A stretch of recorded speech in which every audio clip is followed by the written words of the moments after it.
talk about it a little later, Tony, because I know you. No. Let's talk about that now. You're gonna have to get going to the ball game up in L.A. So we only have you for a couple hours. But my man, Mr. Skraby, yesterday did a wonderful job hosting. I would say 25 to 30. Now I might be speaking out of school here, because perhaps there's a limit on how many people you're supposed to have in the suite. Chris, you know who I am, and I counted. So I don't know if we were under capacity. You were under capacity. Yeah. The fire marshal is not going to be calling you. No. But no, we hosted like 25, 30 listeners yesterday. It was actually he hosted them. You were there too. I came by for a few. Don't deflect. Okay, fine. But it was just take these compliments on the chin right now. That's the thing. That was, the thing was, there was no bells and whistles. It was just come to the game, come up, sit in the suite with the Skraby Chronicles. And by the way, I asked to a person, pretty much every listener that was there yesterday, whether they think you should officially change the name of the show to the Skraby Chronicles, and they all said yes. Those are your own people. You're campaigning for it? I was campaigning for it, but I didn't have to campaign. They all agreed that it should be called the Skraby Chronicles. It is a great name. But it was just fun. I mean, we had the best time yesterday, and the reason I say that, Tony, is because it was 25 or 30 people that were all, in my estimation, grateful to be there. And it was all because of Skraby put it together and got the suite and gave away the tickets and the prizes. But the people there were so gracious, and it's a nice reminder that there's some nice people out there still who come to Padre baseball. And you know what? Not all of us. It's a privilege to get to go to a ball game, is what I'm trying to get to, I guess. A lot of it, I think we forget that. We just show up to the game and figure we can yell and scream at everybody. And you know what? No, it's a privilege to be able to come out on a beautiful day in San Diego and see a ball game. And that reminded me of that yesterday. Yeah. First, kudos to you, Scrape, because thank you. I'm still irritated you never came by to say hello yesterday as you were in the stadium. But after you explained yourself, I'll give you a pass. Thank you. When I saw the picture this morning, I was blown away. Like, that was a lot of people that you hosted. And I think it's a testament to you, Mr. Skraby, and the Skraby Chronicles and your kind of new following you got going right now. The Skrabinators. The Skrabinators. They love this guy, Tony. I couldn't even get them to jump in line with me and make fun of him. I mean, everything was just how great he is. But you know what I got most is people. Don't deflect. No, I'm not deflecting. Okay.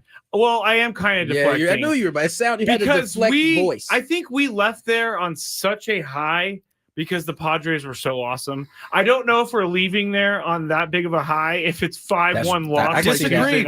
You disagree? I flatly disagree. Okay, all right. Because everyone was having a really good time before they put that game away. I mean, it was true. It was a little window dressing to win the game. 10-2. Yeah. And I didn't really get a chance to watch a lot of the game because we were just having a nice time talking with everybody. But Crony hits the home run. Profar hits the home run.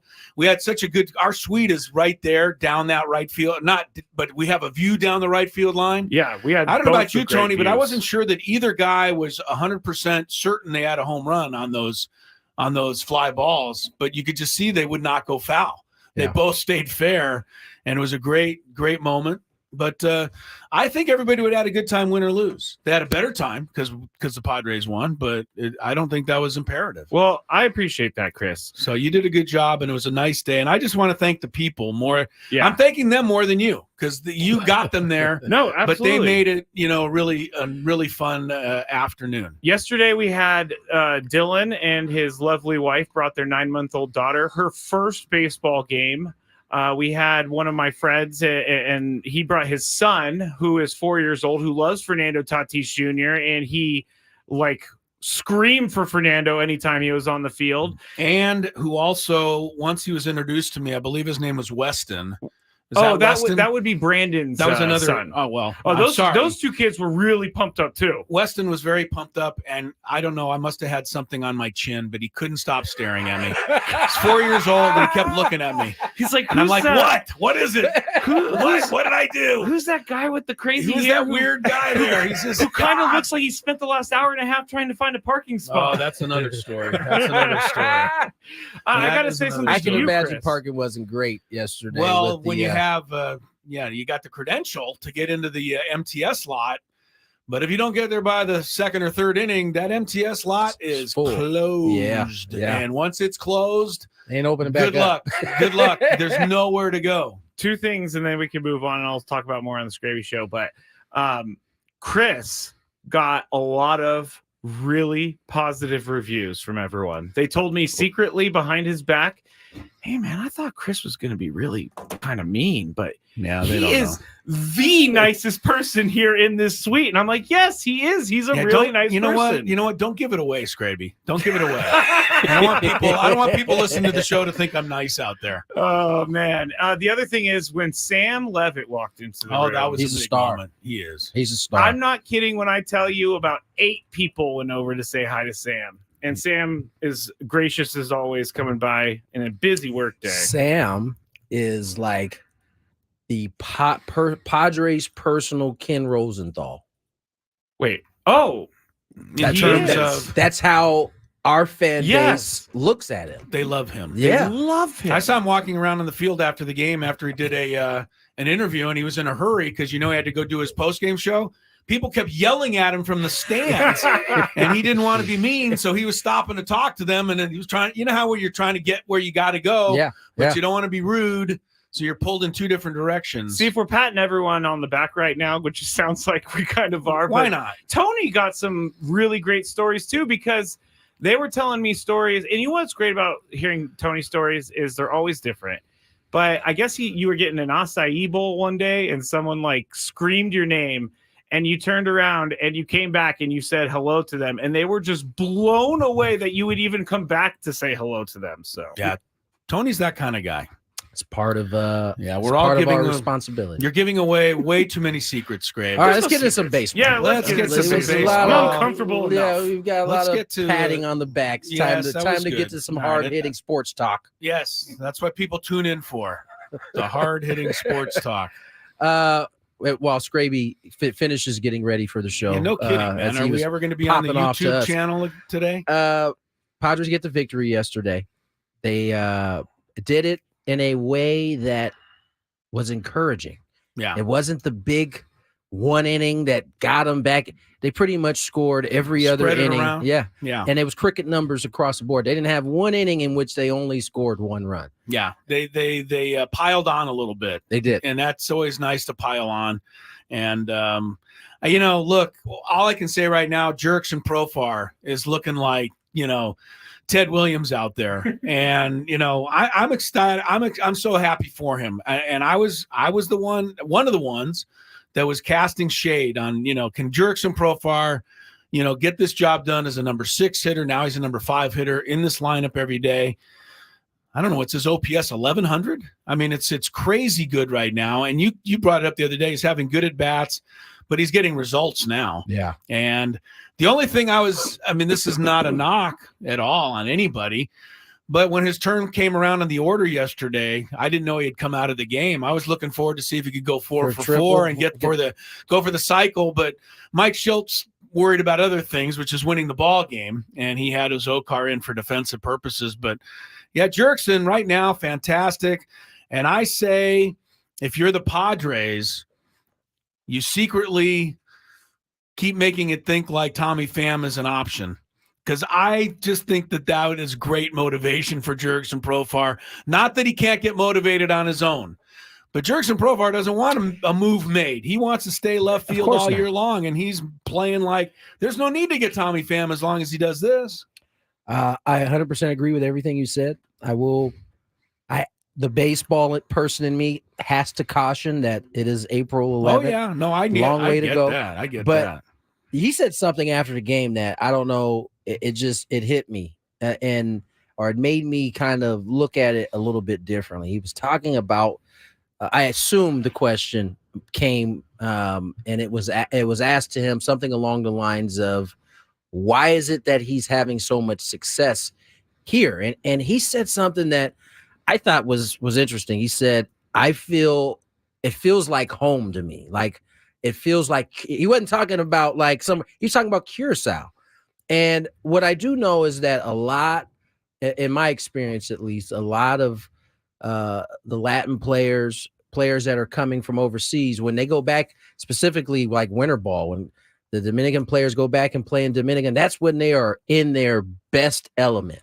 Venezuelans, the same thing. That's their home. They're relaxed. They sleep in their own bed. They know what that type of thing. He said the atmosphere here is much like it is really back at home. Interesting. And I didn't, I had never, that thought never crossed my mind. That but San Diego might just make him feel good. There may be a reason why he has performed better here in the last 2-3 years than he has anywhere else. No. Outside of the big year he had in Oakland, where he had the 20 plus 20 home runs. I think he had 20 2 years in a row. You're right, Tony. He's fantastic right now.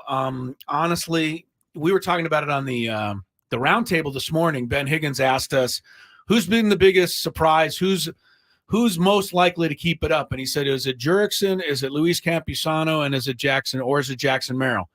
And it just got me to thinking, that is your, at least until the change was made, that's your 6, 7, and 9 hitters. Right. That's why this team's winning what they're doing right now. That's a great thought. 6, 7, and 9 hitters are all your biggest surprises right now. And that's the good news. The bad news is you're getting this kind of production that maybe you didn't expect. You'd like to take a little more advantage of it in the win-loss department. The reason why they aren't taking advantage of the win and loss, because you look into outside of yesterday, where the middle of the lineup pretty much did all of the damage between Manny, Profar, and Kim. Right. Those two specifically, Manny and Ha-Sung, are off to a cold start. Yeah, they haven't got it into gear yet. The 1 through 3 having a pretty good go of it right now. Doing well. 6 through 9, 7, depending on when 6 was, because before 6 was Profar. Now Profar has slid up to the 5th spot. But 6 through 9, swinging a bat. They're getting enough production from even those the guys. Year that they went to the NL Championship Series, you almost could go out of the room when 6 through 9 came up to the up to the plate. You didn't expect a rally. Yeah. Well, this year 6 through 9 has been the rally. The year they won, right, or the year they got to the National League Championship Series, they got there because the lower part of the lineup started getting hot. Those guys got hot, but I could. We've said it even when I was trying to cast shade, and I'm not going to say that anymore because I'm making myself look bad. Jurickson's still he has to always be one of your favorite players. He's just the friendliest, happy-go-luckiest guy. To see him having this kind of success is really, really rewarding. You know why I like it the most is because this is one time it feels like the fans really, really wanted somebody, and then they got him. And then you're being rewarded for it at this point. It doesn't usually work like that, but it's good to see Jurickson doing his thing. Padres, I thought, got an important series victory. They finally got their first one after 3-4 series. Dodgers, their 4 series. Well, the Giants. One in Korea is a 2-game series. Okay, they had 4 series. They had gone lost 2 and tied 2. Tied 2. Yeah. So Padres head to Los Angeles, go up north here tonight. We'll play a 3-game set. I didn't see. I don't think we're going to see Glass now. They're going to miss Glass now, which is a really good Glass now. The way he pitched last time out, you don't want to see him. Not even last time out. He's been mowing everyone down. Yamamoto is first up. Skraby, your favorite for the Dodgers on Friday night. I knew he was going to be okay, but it was just great seeing that first game. Well, if only Tony knew how I felt when I woke up that morning when he was in Korea, and I was like checking my phone, and I saw Yamamoto give up 5 runs, and he didn't even make it out of the first. I was like, the happiest guy on earth. There he is. You are hilarious. All right. The guys have a full show for you today. I'm only going to be here for about half of it. But in this first hour, Jillian Albayati will join us. CSU San Marcos softball / baseball. I don't know if you guys saw this story. This young lady was able to compete in both. Was it yesterday? Day before yesterday? No, it was weekend. Oh, it was the weekend. It was over the weekend. Yep.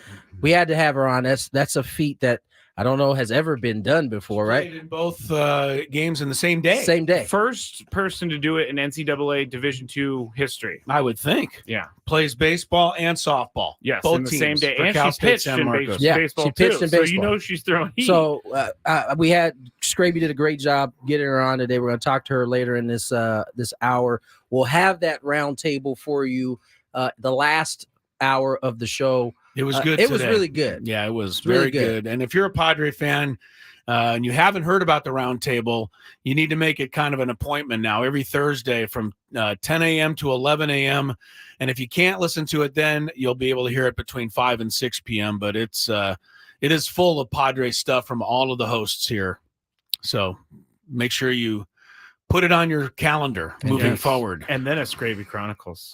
And then the Chronicles. I don't even need to promote go wrong. I don't even need to promote the Chronicles. Your people will be there. You know, I'm convinced of that. See, we're speaking it into existence. Literally, as we speak, the Chronicles it's going to happen. Did I just say Skraby Chronicles? He called it the Chronicles, I think, for the first time. Oh, good. Usually, he purposely pushes Is back. that a Freudian slip? No, it wasn't Freudian. You're coming around to the right way of thinking. My daily gripe, I'm going to tease it really early.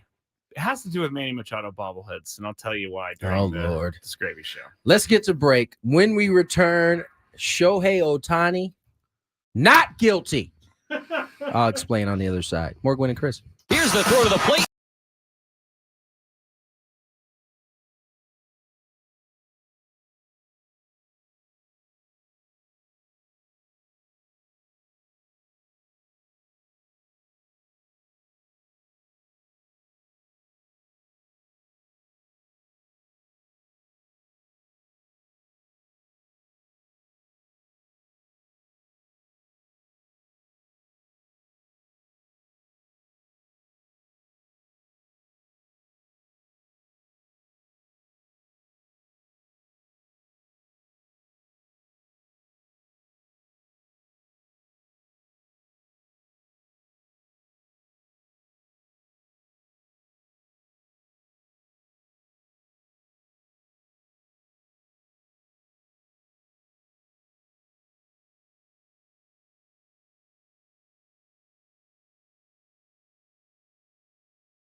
This is a very busy Thursday. A lot going on. Chris Ello, Tony Gwynn Jr., Matt Skraby, Gwynn and Chris. 97.3 The Fan. Going to get to Shohei Otani in a second. Looks like he's going to be completely exonerated, though, from the gambling mess. Before we get to that, though, how about Bryson DeChambeau? Skraby, I know you love this guy. Dominating at the Masters today in round one with a 7 under par, 65. It's not good. Wow. It's not good. Live guy winning. Can't have it. Hello, Live thanks. guy. Yeah, that's right. He's a live guy. Scotty Scheffler's only 3 shots back at -4, and he's still on the course. So, I mean, that guy's been unbelievable. But I kind of hope a live guy wins. I was totally opposite of that for the longest time. But my feeling is that if a live guy wins the Masters, it will quicken up Bring these guys together a little bit faster. Getting these guys back together again. The PGA Tour is going to get to a point where they say we have to, if that's the case, join them up. If that's the case, I'm down. Yeah. Yeah. I'm not a big DeChambeau fan, but I just want to see them get everybody back together. Golf is not good without that. I will say I am not going to be mad if a live guy wins. I'm just mad at golf. I really am. The Masters hasn't seemed like the Masters to me. It's just everybody's mad at each other. Live golfers, PGA Tour golfers going back and forth. It's just not fun. You don't like to see the professional people. The people that ran the professional ranks ruined golf. You don't like to see little rich people fight with each other? No, little rich. How long have you known me, Chris? Little rich I know people. you don't like that. Tiger Woods, by the way, had a birdie on the first hole and is currently even par through 5. So an all right start for Tiger. Phil Mickelson shot not bad for Phil. I mean, this guy's 53 years old now? Something like that. 1 over par, 73 for Mickelson today. So we'll keep a little eye on the Masters as that goes along here. Round number 1 at Augusta. And I don't know that we should get a whole lot further into the show, although it seems like it needs a couple of segments to at least mention, if you hadn't heard, the passing of O.J. Simpson today. Yes. And at the age of 76. I think that elicits a lot of different reactions from a lot of different people. Yeah. And maybe we'll spend a little more time with that later. Family announced that he passed away today at the age of 76. And my only quick thought was the chase, the Bronco chase, the whole thing, 30 years ago, 1994. That puts everything in a time capsule for you. I can tell you where I was. Most people can. It's one of those moments. I remember my dad, Derek Bell, Ricky Gutierrez had just come back from a fishing trip.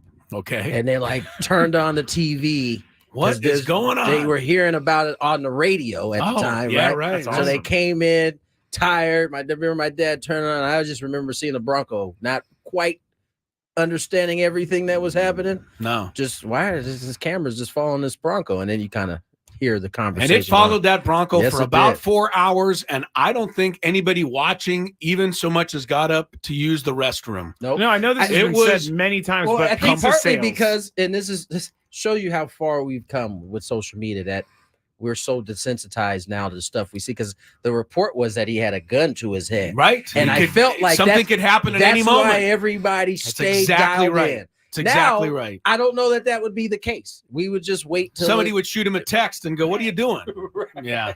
But yeah, pizza sales through the roof.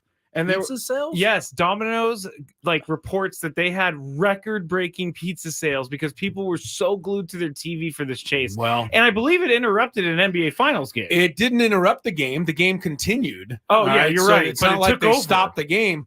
But the channel, which I think was NBC at the time, was telecasting was the Knicks and the Rockets in the NBA Finals, Game 5. Oh, Michael They- had retired. So Michael had retired, so you could do this. Michael was not playing that year. It was Knicks and Rockets. They put it up in a postage stamp little corner of the That's screen. right. So if you were watching the Bronco, you could barely peer up there and see what was going on in the NBA Finals game. That's That's how big the OJ chase What was. would we do? Because I saw this Incredible. I saw this around Twitter, but what would we do as a society now? Would we be angry that the chase was taking precedence over the sporting event? I don't know. We would be angry about something. And it would be the next. It would be the next day that we'd figure out it would be what like, we'd angry about. It would be like the chase was too slow for everybody or something. Right. Yeah, we'll talk about that a little bit later on. But real quick on Otani, looks like he's in the clear, Tony. I mean, yeah.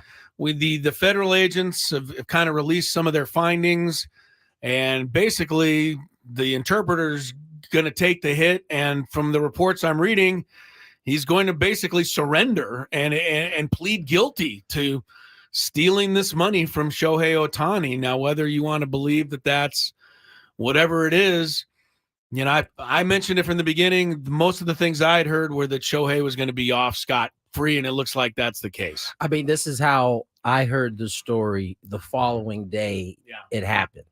And because so, the Dodgers were here. We were in all in Korea. I'm sorry, you were all in Korea. We're all in Korea. So I told you guys the story about Jesse and I coming out, and the owners who are never there after a game, especially game one, were like, just seemed to be out of sorts. Yeah. I heard the story exactly the way the feds are reporting it, basically. Yeah. And I said that from beginning. I would wait to see what they said first, because you knew they had already been on this before we knew about it, and that they were going to get to the bottom of it. And the mere fact that, you know, what's in there is an affidavit. What do you call that? What is an affidavit? Yeah. Is that what their little report that they let? Let's just go with today. That. We'll go with that. Yeah. I know nothing about the law, so don't ask me. That, you know, apparently the interpreter was turning off, had access enough to turn off alerts so that whatever money he was siphoning out of it didn't show up anywhere. Didn't alert Otani. So Shohei really did have no idea. That's what the report is. You know, it is possible that he had no idea. Yeah. I know in this day and age, we're talking about the OJ thing, but in this day and age, we have to believe that he knew. Right. And it's possible he did not know, and that it seems to be the case. So unless you have to go down the Skraby conspiracy road now, you kind of got to leave Otani alone right here. That's exactly your road. You know that. I have said this a million times. I don't think Shohei Otani is guilty of betting on baseball. I don't think he's guilty of paying off a bookie. But I do think the time frame is very quick. And I think it's a little convenient that Ipe is just like, oh, I'm guilty on all charges. And if they're really saying that he was gambling up to 25 separate times a day at points, that would be hard for me to believe that no one around him knew that he had this gambling problem. That would be very hard for me to believe. It's just him and Otani. Yeah, but he's in the clubhouse. Like, no one ever saw him on his phone, like, betting. Let me ask. So I'm gonna keep it a buck for you guys for saying it's not as though the interpreter is like, in most cases, is like the most talking person in the locker. It's not like he got a locker in the regular locker room. It's not like while Mookie Betts is lacing up his cleats, the interpreter's jumping up and down in the corner, disrupting things. But what I'm saying is, when I came to the end of my alcoholism, what's going on over there? Mookie Betts is like, hey, trying to get ready for the game. Trying to get ready for the game over here. At the end of my alcoholism, there was zero shot of me pulling the wool over anyone's eyes. And it sounds like Ipe, if he really stole up to $16 million to gamble, it would be hard for me to believe that no one knew. I defer to you on this because I've never been an addict. Thank you. I would like to answer your question. This is going to be a great call. I have Gambling. a feeling. I'll start over. Alcohol, definitely. When you drink alcohol, you hide it from everybody. You might hide the alcohol, but most time when you're drunk or when you've been drinking, it's going to be noticeable. What is the tell for gambling other than you running out of money? Are you stealing money, or like someone who is acting erratically a little bit? Because when is that a gambling thing? I think Tony's got the thing here. People that are addicts, I'm telling you, but you hide stuff. People hide their bottles behind couches. Yes. Right? Yes, they do. You become almost an expert at lying and cheating and protecting yourself. Absolutely. So maybe that's what this guy was doing. But no one found Ipe's bottle behind the couch because my bottles are always found behind the cell couch. phone now. Like, so he didn't have to have an extension or any other thing. He's just doing it from his cell phone. And apparently, it doesn't look like he bet on any baseball at all. I believe that. I do. Someone on the chat says he gambled over $100 million. I don't know if that's true or not. I saw different 16 million is what I saw. $100 million is insane. And I don't also think that Shohei probably ever looks at his bank account. He has someone that does that for him, and it probably was Ipe. Exactly. So therefore, it's probably easy to keep this thing hidden. I got to tell you something. I know she doesn't, but my wife could gamble hundreds of thousands of dollars on sports, and I would never know. I don't look at the stuff. I'm being honest with you. I mean, she could have a $50,000 bet on tonight's Frozen 4 hockey game for all I know. Wouldn't have a clue. All right, we got to take a break. Sorry. Coming back with this I think it's going to be a really interesting interview. Jillian Albayati from the CSU, Cal State San Marcos, played softball, baseball, Division II, both levels on the same day. We'll find out about it next. The biggest guests in San Diego sports talk appear on 97.3 The Fan. JT Rogan is our guest on Annie and Elston. Oh, Craig, it is so good to talk to you. Haven't talked to you all that much, but man, Bess, I'm so glad that you've got your own show. You and Annie are two of the best, and I'm so excited for you. Thanks for having me on. I appreciate the heck out of you. Listen to Annie and Elston weekdays from 10 to 2 on San Diego's #1 sports station, 97.3 The Fan. Hey, this is Chris Ello from Gwynn and Chris, and I got great news for those of you that are fans of Spiro's Mediterranean cuisine like I am. You can now find Spiro's at Petco Park and enjoy one of Spiro's traditional gyros or their new Hora Tiki Bowl if you like a little zing. Look for Spiro's on the third baseline, main concourse, and experience the delicious food and flavors of the Mediterranean. Try Spiro's in Coronado, La Jolla, or now Petco Park. For dining and takeout options, visit spiroscuisine.com. And don't forget the tzatziki sauce. Many of the successes you've had began with a great opportunity. Now here's another one. Get started on your degree or certificate right here in San Diego. Choose from more than 125 degree and certificate programs, faster onboarding, and more. Plus, you can get personalized local support services and take online or hybrid courses right here in San Diego. Visit UMGC in San Diego or at umgc.edu/SD. That's UMGC in San Diego or at umgc.edu/SD. Some people just know the best places to eat around town. Those are the people who know to choose Allstate. They know exactly where to go to get exactly what you're wanting. They know where to find the spiciest hot pot, the gooeyest brownies, and the tenderest, most flavorful portobello steak. Those people also know that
2:41 on the clock. Tony Gwynn Jr., Chris Ello, Matt Skraby, Gwynn and Chris.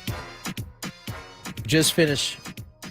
We were supposed to talk about Otani. I don't know that we didn't get into it too much. We never really got into it that much, but we'll have to put all that aside for a sec for our next guest. Jillian Albayati joins us on Gwynn and Chris. She pulled off a tremendous feat over the weekend, played in a softball game, pitched in a baseball game, collegiate baseball game. And we felt like she deserved a platform today to come on here and talk to us a little bit about, because it is an awesome, awesome feat. Jillian, welcome to the show. How are you today? I'm doing good. Thank you guys so much for having me. So has this been something at the top of your list in terms of wanting to accomplish? I am amazed at you being able to pull this off. This is really fascinating. Yeah, this has definitely been like one of my goals for my baseball career, and I'm glad I've been able to achieve it. Well, if you guys are wondering, she played for the softball team on Sunday, and she normally plays third base, does some pitching. And then the baseball team was short going into their baseball game. Some players were hurt, and her softball manager said, "Hey, you guys ought to bring Jillian in to pitch." And they did, and it was a smart move. Yeah. I'm looking at some of her numbers. She was an all-CIF pitcher with a 20-0 career high school record and a 1.68 ERA. Glad I didn't have to hit against her. Jillian, you want to softball has always been there for the young ladies. Sounds to me like you're really interested in trying to blaze the trail for baseball. I don't want to say one over the other, but how important for you to try and make some more inroads in baseball for women? Yeah, I think it's like a big thing for me. It's something that's really special for me to get the opportunity to go out there and compete. It's something I've always dreamed of. It's been one of my goals, and I think it's just amazing about like what women can do in sports, and women in baseball as well. It's just growing and growing and growing. Seems like that's really the case across sports, all across sports, at least in the women's area. Seems like everything is starting to finally get the notoriety it deserves. Jillian, now do you pitch in softball as well? No, I've never pitched in softball. Okay, so you play position softball, you pitch on the baseball mound. What's your repertoire in terms of what pitches do you throw? So I got a fastball that likes to cut, and then I got a curveball and a changeup. Wow. Now, when did you get interested in pitching, and who was it who kind of brought you aside and said, I think you ought to do a little pitching? And we're not talking softball, Jillian. We want you in baseball. Who kind of put that thought in your head? Well, I've always played baseball my whole life. I've been playing it since I was like 3 years old, so it's all I've ever known. Okay. I barely started playing softball my junior year of high school, but still continued to do baseball as well. So I think it's just all I've ever known. I started pitching when I was like 8 years old, so it's always been there. It wasn't something that was brand new to me. Now, Jillian, what's next now? What's the schedule look like for you this coming weekend? Are you going to have another opportunity to pitch in a baseball game this weekend, or what does your schedule look like? Yeah, so I just got told right after practice today that I made the roster to travel this weekend to Cal Poly Pomona. Wow. That's awesome. So yeah, and we're also traveling for softball, so I'll be at softball Friday, Saturday, and head over Saturday night to Pomona for baseball. Jillian Albayati, man, she's the first woman in Division II ever to play both softball and baseball the same day at Cal State in San Marcos, right here in our backyard.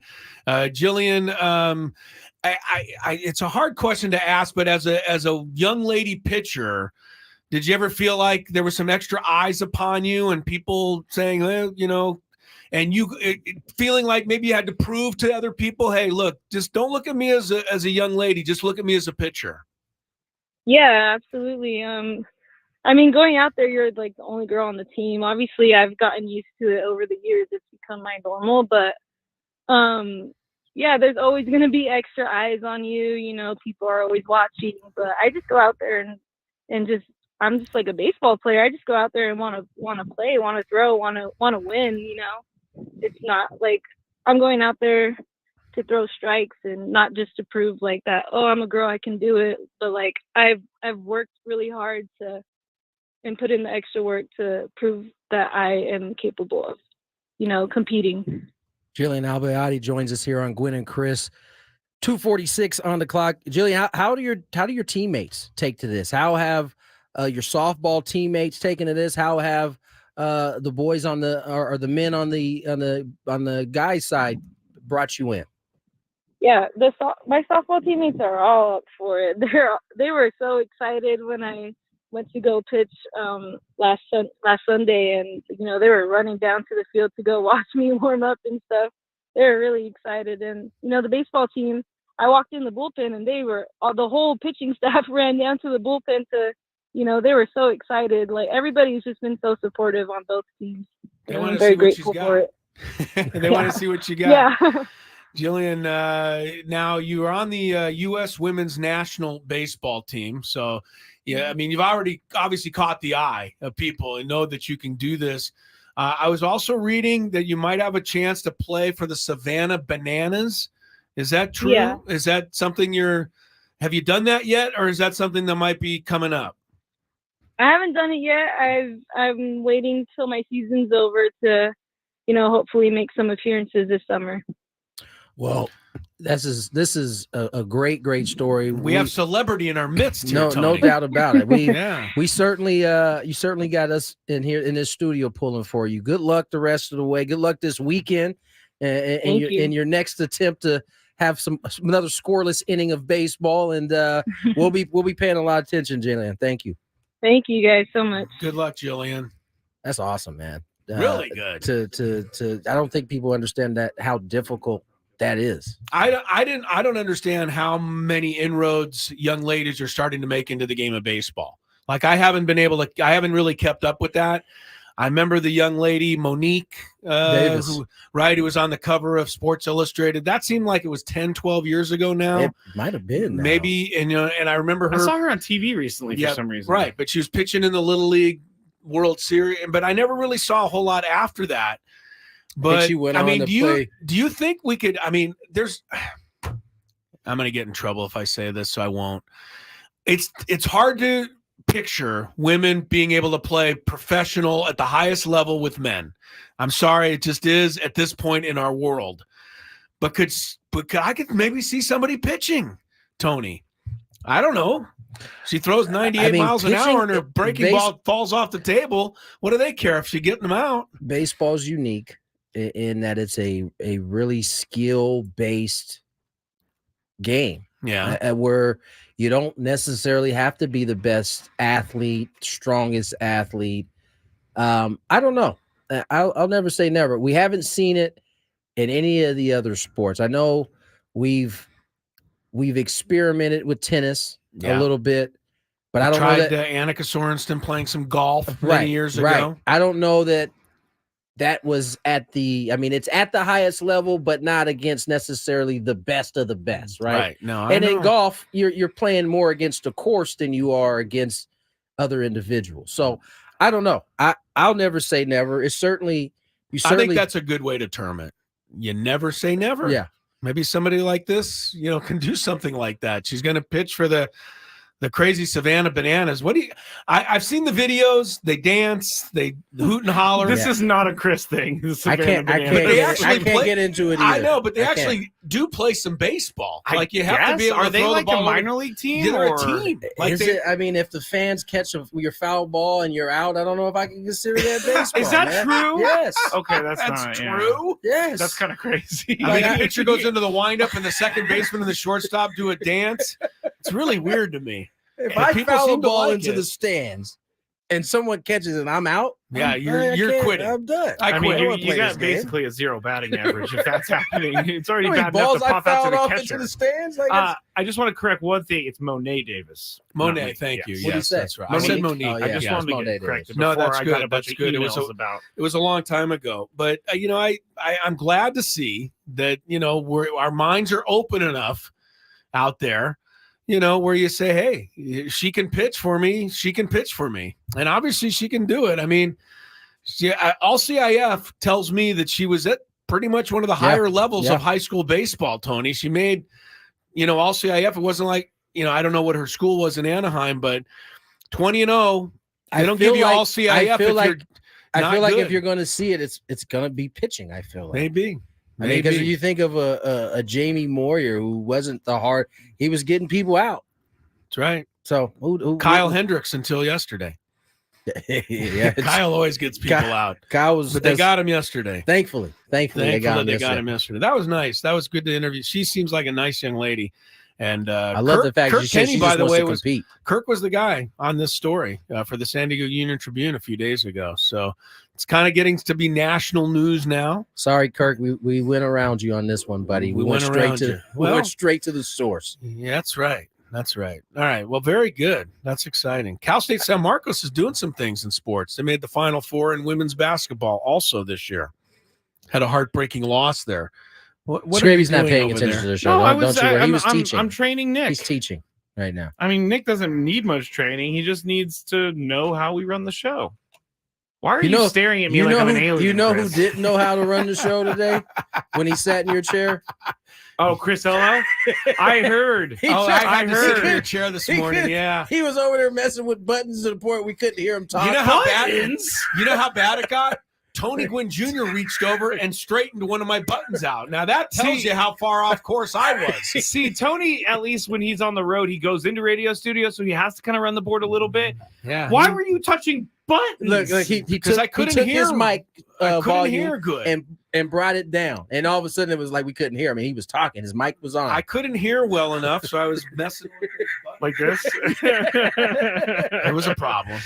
What do you think now that you've sat in this chair? What's it like? I want to just not sit in that chair anymore. That's what I think. So I think I'm going to sit right over here and stay comfortable. Okay. All right. Yeah. We got a few minutes. Do we want to do the Otani get into? Let's wait. I do have a little bit more information. We were told in the chat it was over $100 million bet, but according to some reports, 16, I think. There's $16 million stolen. Right.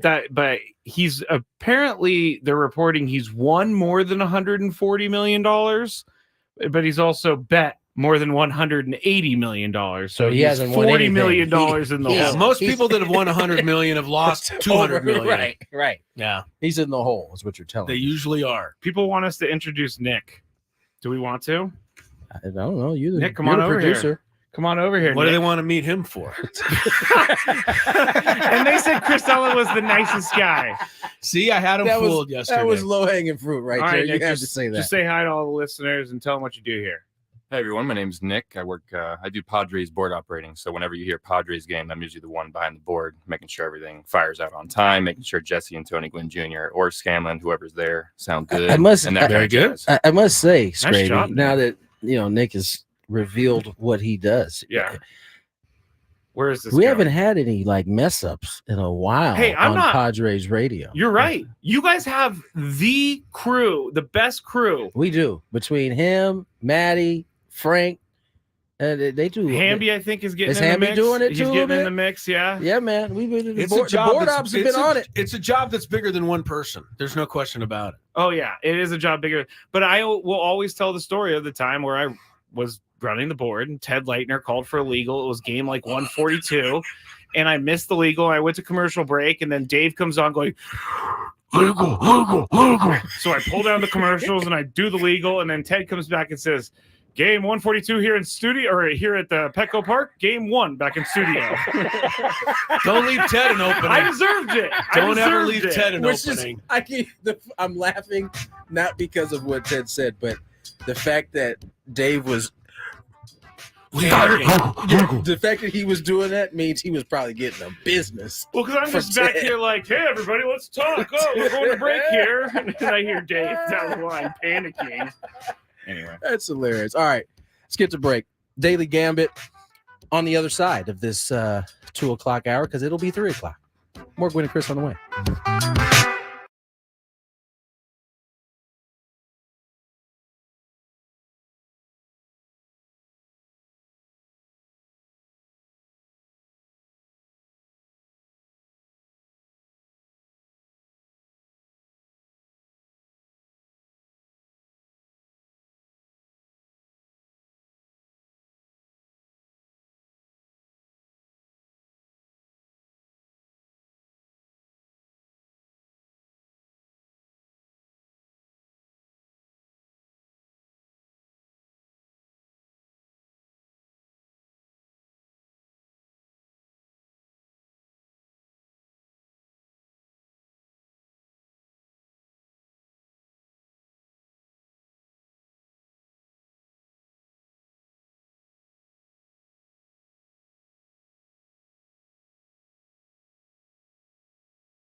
Hey, welcome back to Gwynn and Chris. We're kicking off hour number 2 of our Thursday get-together. 3:01 is the time.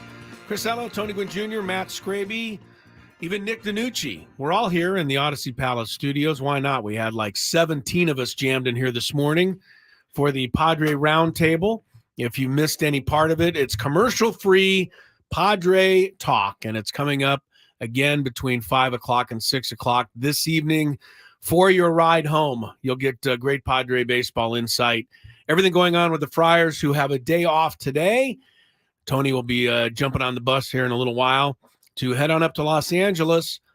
Padres start a 3-game series against the Dodgers. Would it hurt anybody's feelings if the Padres just won the season series from the Dodgers this year? How many years has it? No, I know it wouldn't. How many years has it been, though? It's been a while. I know that we won the playoff series, so that kind of has held up a lot of weight. But, man, the regular season has just been it's a lot. Way too one-sided for like a decade now. It's at least 3 years running, right? Oh, no, at least. No, it's like 10 years running. Sorry. I'm just going off of the games that I've been I know able the to games see. you've done. No, it's a long time since the Padres have won the regular season series from the Dodgers. So 1-1 so far with the split in Korea.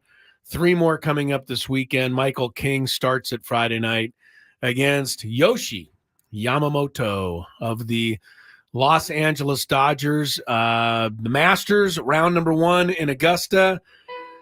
Thank you. Bryson DeChambeau is the big story of the day with a 7-under 65. But just when you thought somebody else could take the limelight away from Scotty Scheffler, he's trying to bring it back. He is at 6 under par now through 16. So he's got 2 holes left, only a shot behind. It is, I would consider it to be a major. I can't do the show with that music in the background. It's the Masters music. I can't do it. It's the Masters No, music. we're done talking about the Masters. Oh, okay. Well, then that's the time for the Masters music to go away. We're done. Thank you. You have to wait for it to go That's all the way right. I down. wasn't going on. But I would consider it a major feather in my cap if I played one pro-am round of golf with a no-name golfer, basically a no-name, when I played with them. And then within 2 years, the guy went on to be the best golfer on the planet. And that's what Tony Gwynn Jr. did. He did. As far as being with Scotty Scheffler. He hadn't quite taken off like he has now. Not but like this. Scotty Scheffler's the most consistent golfer on the planet right now. It's not even close. Not even close. Really You're isn't. welcome. And Tony was the one who yeah, thank you, Tony. You guys are welcome. Man, I really Very wish you well would have got that guy's cell phone number. We could have been a great yes, show that would have been good friends. to have a guy like that on the show once in a while. But I mean, the great Tony Gwynn Jr. asking for the lowly Scotty Scheffler's number back in that day. he would have been happy okay. to give it to you. He would have been Like, happy. please, to give can I do 10 interviews on your radio show? I can't be that guy. Like, I know. get a That's chance to do what do you call those? The when you get to hit with the professional, you get to do like a little fake round, just one of the little celebrity deals. For the pro-am. I can't be Pro-am. asking him, hey, let me get your number. Yeah, You're you can't probably do that. right. No, you can't do that. Probably right. You can't do that. You can't do that. Tiger Woods, by the way, has played 7 holes today. He's at even par. Tiger Woods. Xander Schauffele, the SDSU grad, has played 17 holes, and he's also even par. Mickelson shot 1 over. All right, there you go on the Masters. We are going to get into some daily Gambit stuff. Speaking of the Gambit and the NBA, we haven't talked much about it, Tony. Your Lakers, despite a stumble or two here or there when LeBron got sick, they are putting themselves in a decent position here. Are they? No, that's what I'm wondering. What's going on? They're winning every game. I look up, they're still a half They game lost. out of head of Golden State. Oh, I got a lot of. Oh, because they lost to Golden State. They lost to Golden State. That's right. They lost to Minnesota. Yeah. Anthony Davis got hit in the eye, and he hasn't played the last 2 games. Oh, he missed both games. He missed Well, there you all go. but like 7 minutes All right. of the first of the Wolves game. And my thing is, it's time to put the James Worthy or Kareem Abdul-Jabbar. Oh, he needs the goggles. Like, we can't have you missing games this late as him because you got hit in the eye. And this isn't the first time it's happened. It's happened. Yeah, but you multiple wonder, times. well, he might have to get used to playing with the goggles. Yeah, man. But the one thing that has not yet been proven to me by anyone is that the Lakers can be beaten when everyone's playing. So we'll see. The playoffs are just around the corner. My great hope Yes. has diminished here the last couple Really? of days. Yes, just because of that, but everybody was out of the lineup. It's They just- don't it's- lose when those guys all play. It's not that I love the team, but when you're going to be coming from I think they're 9 right now. Be the 9 seed. They'll possibly, if they end up with the same record as Golden State, they'll end up 10. So they have to go up there for the first game. You got to go up there, win, and then you got to beat whoever loses. Go somewhere else. And then you know who you get as a courtesy prize. Probably Denver. You get the Denver Nuggets. Probably Denver, although that's not assured yet because Minnesota and Oklahoma City are still in the fight for the top seed in the East. I thought Denver clinched it last night. Okay. Because they beat Minnesota. All right. Is it clear to anybody that I have not been following the NBA as closely as I thought I was here down the stretch of the season? Welcome to my world. Yeah. Welcome to my world. I am choosing that one. I am following it closely enough to know that Milwaukee and Boston played a game the other night in which the two teams combined to try 85 3-pointers. Boston shot no free throws. Boston shot none the 0. entire game. And Milwaukee shot 2. Hello, hour and 57-minute game. I don't know that that's because the referees didn't want to call anything. I do think it's because Boston's already clinched and none of their players felt like driving to the hoop. So they just stood out there and shot threes the whole game. Shoot these threes today. Yeah, that's not the kind of basketball Skraby that anybody wants to see. I was Skraby's trying to teach over here. So then I just turn it up 30. And it was in the microphone on accident. He forgot to turn his mic off when he did it. So it sounded like he was saying sweet nothings. I just think I think it's kind of hilarious that anybody is learning how to do anything from Skraby. I think that's a little. That's how far my man has come. Yeah, I know. Seems ironic to me. I mean, I just told a story about how Ted Leitner crushed me on air for a good reason. Enough. I've come a long way, as Tony just said. Very good. Well, come a little further and play the opening for the Daily Gambit then. Do you like money? I think about money a lot. Do you like money without doing anything? Winning. Do you want to make money while watching sports? I think Washington is immortal luck. Washington! Woohoo! If you answered yes, this is your segment. Just don't blame us when you lose. Nothing is ever your fault. It's your game. Take it. Gwynn and Chris go through the top bets of the day in The Daily Gambit on 97.3 The Fan.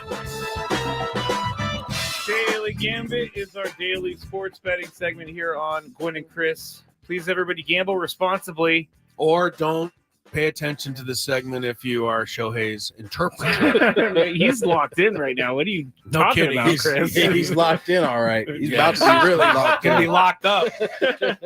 I bet you he does like less than Little a year time? of jail time. Really? I can see that. All right. Anyway, I was going to say something and then I can't remember what I was going to say. Oh, yes. Adam emailed me more specific of the bets. So here's real quick because we talked about it already. eBay averaged 25 bets a day ranging from $10 to $160,000 per bet. Man, I wonder what bet that was on right there. Right? Man. Between December 2021 and this 2024. You gotta really feel January. strongly about a game for that bet. I really hope that the $10 bets were like earlier and then he got bold. Because I would be kind of weird if he was just random. You know what? I'm gonna do 160 grand on this bet. This one I feel really good about. I usually bet $10, but on this one, I'm going 160 You know large. what that tells me? That tells me they're trying to make money back as fast as possible. That's what I'm saying. So okay. I hope that it was like a 10. Nobody's gonna know 10 here. Yeah, and then yeah. months later, yeah. it's like I need to get that bet. $160,000, more than I've made in my life, I think. It's a lot. But it went from December 2021 through this January, 19,000 bets in all. Wow, like 3 years Yeah. of bets. So it was definitely a build up. He started out $10. He had a spreadsheet apparently, and authorities got the spreadsheet. Reflected total winnings of $142 million, total losses of $183 million. It always starts with And this. my man was keeping a spreadsheet. I guess so. What possessed him to keep a spreadsheet? People who are trying to make back their money. You keep a spreadsheet just so in case you get caught, the feds will have something to find. It makes no sense to me. Apparently so. You know, Let's keep a record of receipts as possible, Sure, there, buddy. Yeah. Make sure that they I can don't know. prove their case against me. He's clearly. How old is Ipe? Ipe? I think he's youngish. He sounds like a new generation type person. Yeah, he's our age, 39. Oh, no, he's right there. He should be smarter than this. Yeah, he was born December 31st, 84. We all tried to hide from the camera. He's running to the camera, apparently, keeping his receipts and everything. Yeah, he's My literally Lord. keeping his receipts. All right, here's what we bet on. What day is it today? Thursday, Tuesday. Colorado Rockies. I can't remember. Or they played the Diamondbacks. It was over under 11 total runs in the game. Chris and I both said over because it was Coors Field. Had to be, but it wasn't. Yeah, good thing we didn't. Diamondbacks won 3-2. Good thing we chose to go the low wager on that one. Yes, we bet the $10 on that one. 3-2. Now, We didn't even come close on that. I did bet $160,000 on Padres -1.5 runs over the Cubs on Tuesday night. Well, you lost that too. I did. Both check of your us check your spreadsheet. Padres lost 5-1. Both Chris and I took Padres. Warriors at the Lakers. Lakers were 3-point favorite on Tuesday night. We both chose the Lakers. We were both wrong again because the Warriors won 134-120. Well, the Warriors did make 26 threes in that game, Tony. Chris, That's ridiculous. Chris, can I tell you? I mean, you shouldn't feel Can I tell too you bad about my experience that. in this? I was watching both games because it's going on during the Padres right, game. And I'm talking about the anger that was flowing through my body when I kept seeing Draymond Green. He made his first 5. He went 5 for 5 from 3-point. It's not your night. And I was like, we're not supposed to win. No. They made more 3s than they did 2s the entire game. Yeah. I like how Chris said, it's not your night. It's not. Draymond was over there like sticking his tongue out. He was having the best time in the world. I was losing my mind. Yeah, I would lose my mind too if Draymond's making 5 threes. Also, Draymond should probably stay back from the spotlight a little bit. He's out here criticizing Zach Edey for whatever reason, saying that Zach Edey quit in the national championship. He did say that. Draymond said that? Yes. He quit? He said Zach Edey He didn't quit. mean like he quit. He just meant that his spirit was broken. Okay. With about that amount of time left. But it's like Draymond. Every team that's played UConn has had their spirit broken. So that's not. It's fair for sure. All right, I'll stop with my Draymond slander. Clippers at the Suns on Tuesday night. Suns were favored by 8 points. Chris and I both chose the Suns, and we both lost again. Clippers won 105-92. And then Luka Doncic over under 31.5 points against the Hornets, I believe. And Chris said under, I said over. And this is the only bet that I won. 39 points Luka had on Tuesday night. So I had a nice 0-5. You did. I didn't do any better than 1-4. I took the collar. It's hard to get them all wrong, just as it is hard to get them all right. That's true. But we seem to do it from time to time. Real quick, some of the live Masters odds. If you want to bet on Scotty Scheffler to win outright, he's plus 115.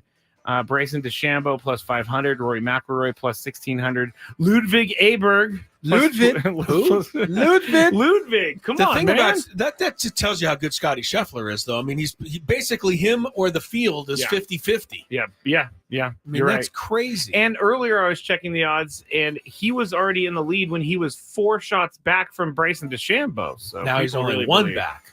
Yeah, now he's only one back. But that's all although I I lost a little for Scotty Scheffler that last tournament. Was it 2 weeks ago, Skrabe? Why? Well, he missed like a 4.5-foot putt that would have forced a playoff. He missed it, rimmed out, and the other guy won. Yeah. And I just thought, I don't think Tiger Woods ever misses that. I know it's a hard putt, that's a high but bar. That's a high bar right there. It is maybe too high of a bar, but I mean, if you're the best in the world, like you don't miss a chance like that. He was trying to force a. The thing about Scotty Scheffler is that no one does what he does. I mean, Tiger did it, obviously, but he's besides the point. Right now, no one's doing what Scotty Scheffler does. I'm not arguing that. I'm just saying that when he lined up to take that, I said, all right, you're the best guy on the planet. You don't miss Maybe this. he just was like, I just want to go home. I don't want to deal with this anymore. I've won so many tournaments. Yeah, I find that a little hard to believe. But I do too, but you never know. Anyway, all right, know. Chris, go ahead. All right, we got we don't have any we have the okay. I think all the baseball was played today is what I was trying to say there. Sounds like a promo. Golden State 13 over Portland tonight. In Portland. Portland, I think, has set an all-time record for that franchise for most losses. It just goes back to show, I mean, all these teams that tank and get themselves in the lottery. I hope it doesn't work Who was out. the guy that they got in the lottery anyway? I don't even know who it is. And I know that it hasn't helped them be any good. I know. I don't even know at this point because they've changed the whole lottery system anyways to prevent. I don't even know why you go down this route. I don't get it either. I mean, all of these teams, even San Antonio, which got the greatest guy ever, the alien, still having a horrible season. Golden State minus 13. They got to win. I'll take Golden State. That's a lot on the road, but I'll take them. If they win, they tie the Lakers for the 9 spot. I know Tony's either Either Tony's betting Portland or he's going to do a no wager. I'm gonna bet Portland. Betting Portland. I'm going for it. Skraby, what are you? Ipe, what are you doing? Well, I'm going to go with the Warriors, and I'm betting 140. You know what I miss, Chris? Right. I miss being able to come in here and talk about the 49ers. Yeah. Oh, you want to talk about them? Let's go. Well, it won't be long. Yeah, we got some time. It won't be long. Oh, man, I got crushed by someone yesterday. They're like, "Where's Brock Purdy?" And I'm like, "What? I'm just walking through here." Was it the game yesterday? Yeah, I was like, "I'm just walking through. Come on, it doesn't matter. It's baseball." Whoever that person was, I'm a fan. Shout out. That's right. Cade Cunningham. Remember that guy? Here's another Detroit guy. Piston. Number 1 overall pick 2 years ago. He scores about 35 games. They never win a game. Nope. And so good for them that they got him. Over under 22.5 points tonight against the Chicago Bulls. Oh, my Lord. Can we talk about your Chicago Bulls and the failed off the backboard alley-oop? Did you see this? I did. Down by 7 points in the fourth quarter, like they need to win the game. And they try an alley-oop off the board on a breakaway. The funniest, Billy Donovan must have just gone. He probably was making the phone call to Kentucky right then and there. Yeah, like, hey, get me out of here. I mean, are you the dumbest player on earth or what? It's not a dunk contest. It's the middle of the game. Okay, let's put aside the attempt in itself.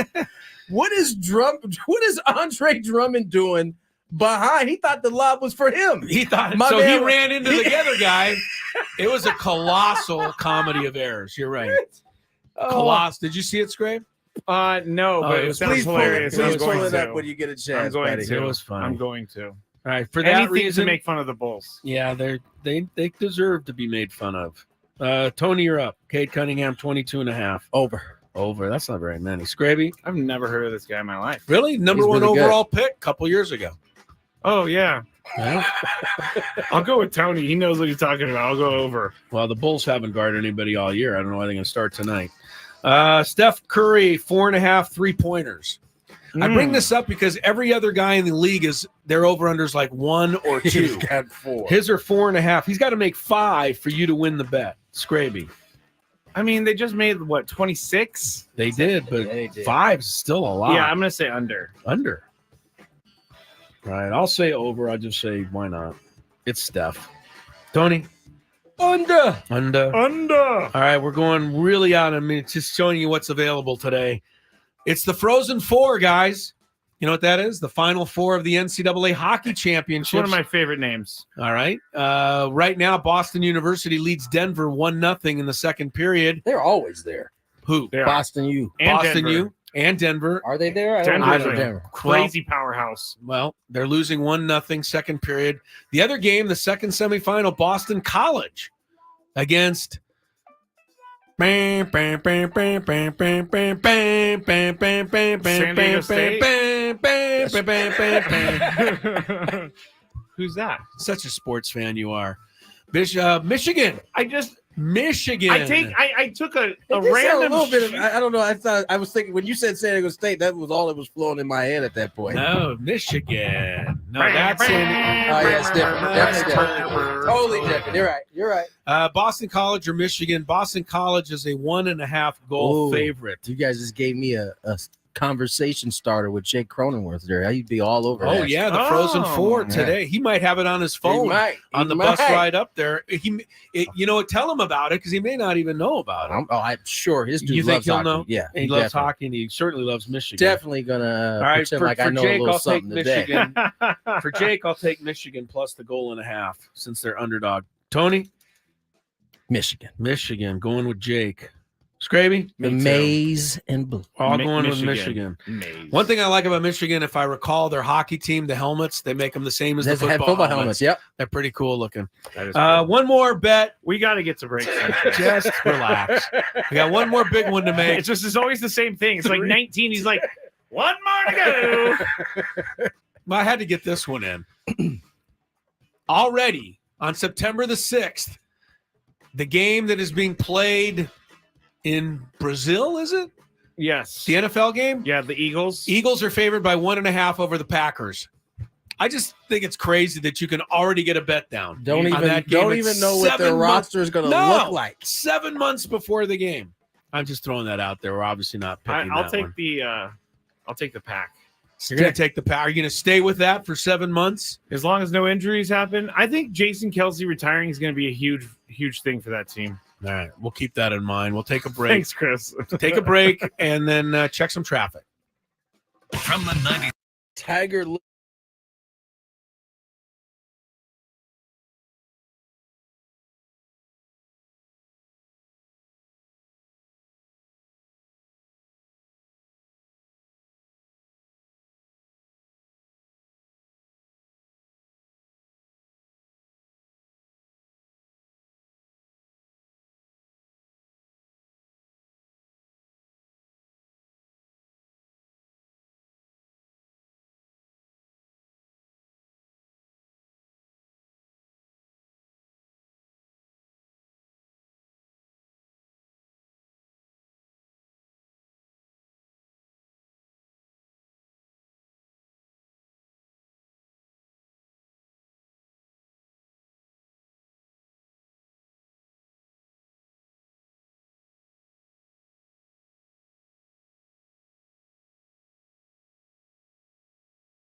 All right. Extremely short segment. We went way over in that last joint. Shout out to one of the best voices in the business, John Shambi. It is his birthday today. We just had Boog, which is his nickname, by the way. If those of you who play MLB The Show, he's the new voice on there. He's the guy. He's the guy. That's not a bad. I don't know. I mean, I don't know what big time broadcasters make. Man, you are a big time broadcaster, Tony, so you'd have a better idea. But I'm thinking that they probably pay a lot to be the voice of the MLB The Show. It's funny. I bet that. Yeah, it's probably fun to do, and you get a ton of money. Up. Jordan Caruth, who used to work at one of the other stations, he kind of paved the way before me. He was. I looked up to him. In radio. He did what Skraby's doing now. I know who he is. Absolutely. He has moved on to work for MLB The Show, the video game. Okay. And he was kind of telling Jesse and I yesterday, or maybe it was 2 days ago, about I think it was Matt Vasgersian was the voice for a long time. Yes, he was. And so he was saying like all of the like data they've been able to create from Matt, and now basically having to start over from scratch with John, like all of the different wordings and phrases and situations. It's just like you're starting from scratch. And so, it's a little bit of some work early, but after you start cataloging it all, it becomes a little bit easier. But happy birthday, John. Yeah. Good coin. Congratulations, John Shambi. I actually got to be play as good as you. Yeah, me too. He's really good. Too. I got to play as your dad the other night when I was doing an NL West whatever one of those little mission things. Yeah, it said I needed 3 extra base hits with Tony Gwynn in the game. Did you roll over and ground out to second? No, guess what? Every other challenge, it takes me like 10 or 15 got times it to the do first time? First time, he got 3 extra base hits. That's what happens when you swing the bat with the OG. His little zone is just like fire red. It is. And I've learned a lot about the Negro Leagues, like Josh Gibson, and I keep forgetting the other guy I learned about, but I'm going to go back and play those challenges as well. Sound like you learned a lot about that other guy. Josh Gibson's the last guy I had to play. I mean, there's like 9 challenges you have to do with these guys. Yeah, and it's a really cool game if you love baseball. What's your favorite Negro League squad? Do you have like a particular club that you kind of enjoy? The Pittsburgh Crawfords. I do like Josh Gibson, but I also like Satchel Paige because he does this thing during the game where he rolls his arm. Oh yeah, Satchel could do it. I love Satchel Paige. That's pretty good. And he throws heat too. He's throwing like gas. 99. He was like 77 too when he was throwing gas, apparently. Nobody actually knew his real age. He, it was not a for at that time, telling people your age, especially a black man, wasn't a good thing. So it wasn't beneficial. He kept his age to himself. Nobody actually knew how old he was. And there was word that he didn't know. He might not have known either. Yeah. No, wow. Yeah. Satchel Paige, I'm trying to look him up, but I'm not finding. Here he is. No, when he made that one appearance in Major League Baseball with the Kansas City A's in 1965, he was reportedly 58 years old. So you can add another 5 or 6 years to the actual age. He pitched in one game for the Kansas City A's, 3 innings, and struck out a batter. So he was still throwing good enough at 64 years old. Even if he was 58. Even 58 would be pretty impressive. Are you kidding me? Struck out a major league player at 58 or whatever age he actually was. Yeah, Satchel probably could get it done. All right, let's get to break. That's why we say that, when Babe Ruth is the greatest of all time, he might have had to face Satchel Paige had there been a real league, and he didn't have to. No, he did not. So, all right, let's get to break. Skraby, we got another. You guys doing a 30-mile zone? You'll be with us for a little bit, and then I got to roll. You got to roll, but we'll still be talking sports gossip. More Gwynn and Chris on the other side. Listen to Annie.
If you love Mediterranean cuisine, like all of us love Mediterranean cuisine, it's Spiro's, La Jolla, Coronado, and now at Petco Park. You enjoy Padres baseball, you can enjoy Spiro's as well. For takeout options, visit spiroscuisine.com. Welcome back to the show. Time to head into the 30-mile zone and find out what's going on in the on the outskirts of the sports world. One very big thing. Yeah, there's one really big thing happening today, and I think it's it's interesting the reaction that everybody's having to this news. Yes, so let's get into it, Skrabe, after we check some traffic. 97.3 The Fan Traffic Center. Here's Kelly Danick. Traffic is sponsored by Valvoline Instant Drive-Thru Oil Change, your 15-minute instant drive-thru oil change. Crash in the East County, westbound 8, just before West Main Street. It's partially in the right lane. Now, up ahead before the 805, a crash has cleared. Traveling on southbound at 5 Rosecrans off-ramp. We're getting reports of some debris in the roadway. Valvoline Instant Oil Change is your drive-thru oil change. It only takes 15 minutes, and you don't have to get out of your car. With all the rain lately, Valvoline is also offering replacement wiper blades. For directions and discounts, go to SoCalOilChange.com. SoCalOilChange.com. I'm Kelly Danick with Gwynn and Chris, San Diego's #1 sports station, 97.3 The Fan. If you don't know your sports gossip, can you really call yourself a sports fan? It's time to bring together sports and celebrity gossip. We call it the 30-mile zone, mainly so we don't get sued by the real company. On 97.3 The Fan. All right, let's get right into it. And the big news of the day is that O.J. Simpson has passed away at the age of 76. And as Chris said, it's very interesting. Now, first, if you go to TMZ Sports, basically every story is about O.J. in some sort of way. Sure. Because it's a big deal. But the reaction is what we want to talk about. I saw everything under the sun today. First, I saw a lot of people saying, good, he deserves it. Then I saw a lot of people saying, I'm kind of stuck in the middle because he was acquitted and I feel bad that his family's dealing with a death. And then the third people I saw out there were like, he was innocent and this is a terrible thing that everybody is making fun of his family for right now. And it's just interesting because OJ, obviously, very, very, very polarizing. And I don't really remember the trial as much as you may, Chris or Tony, but he was acquitted. So we have to go with that. We don't have to, actually. That's the thing. That's the thing. I never really found OJ to be all that polarizing. I found very few people that were staunchly in favor of OJ Simpson after that whole thing was kind of finished up and felt like, you know what? He got a raw deal. He got run through the ringer. All I ever remember people saying over the last 30 years, and it has been 30 years, believe it or not, is that he was lucky that he got off. Very few people believe that, you know, he didn't do it. I'm sure there are a few. So I think, you know, the reaction, even though you're right, it is kind of spread a little bit around because the man has died, is mostly good riddance to a man that should have been an American hero and was an American hero until all of this happened. I mean, the guy was, you know, one of the great football players in the history of the sport. College, won the Heisman Trophy, set the NFL rushing record, you know, everything. Went on to be an actor. He was on Monday Night Football. It's funny in The Naked Gun. He got tortured at the end of Capricorn 1. He did. Which you were happy about. Yes, I was. But I didn't find him to be polarizing. Interesting. But I could be off there. But now, where were you during the Bronco chase? I was at home watching the NBA game like everyone else. Trying to watch it. Trying to watch the NBA game that night and just living in Glendale at the time. Oh, wow. So close enough to it where it felt like it was kind of out there going on. And I was just as, you know, riveted / blown away as everybody else. But Adam Klug, our boss, made a really good point in the chat earlier when we were talking about this. And I said, how would it be today? How would we consume this Bronco chase today? And he said, OJ would probably be live streaming from inside the Bronco, which is possibly a way that could have gone. I don't know. I don't Maybe. think so. I think it may have gone that way. I don't think OJ would have been live streaming with a gun. Who was the to guy his head. driving? Al Cowling. Al Cowlings, his teammate with the Buffalo Bills. Man, what do you think, Tony?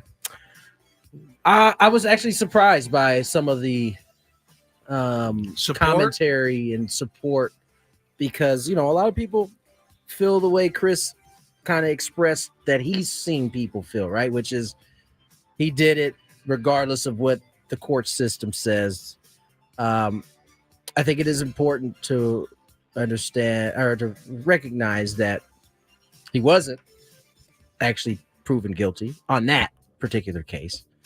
And then, you know, the case that he ended up being guilty on was very, very wonky and kind of, I don't know, it felt like some get back. Yes, that's all that was. Yeah. So, you know, I think ultimately a man has lost his life. I think that's where it should really stay at. That's where it probably should stay at, but I think there's also more people out there that still remember the two people who lost their lives 30 years ago. Yeah. And feel like, you know, they never got their just, you know, due. On one side, there's OJ's family, and then on the other side is, like you just said, the families of Nicole Brown Simpson and Ron Goldman. He died of cancer. That's not a. I've seen that up close and personal. That's That's not a easy way to go out. That's not a gift by any means. Yeah, but there you go. OJ Simpson passes away at the age of 76. But it's crazy, right? 30 years, all of the social media that's out there, all of the things that have happened since then. Has there been anything to rival that moment since then in terms of this kind of, you know? Does 9/11 count? Well, 9/11, or is that we were riveted after it happened.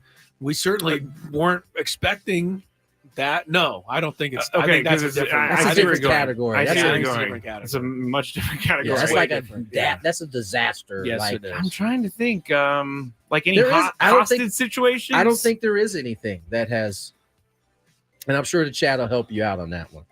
Yeah, everybody's saying we're too young for this, like to remember the Bronco chase. And I wasn't too young. I kind of not there. The people in the chat are too young. They're saying yeah. I wish we were alive during this so we could like remember it. But I think it's interesting that if they showed on some channel somewhere tonight, if they said we're going to give you the live raw footage of local KTLA Channel 5 in Los Angeles's coverage of that day, people would watch. You wouldn't be able to go to sleep.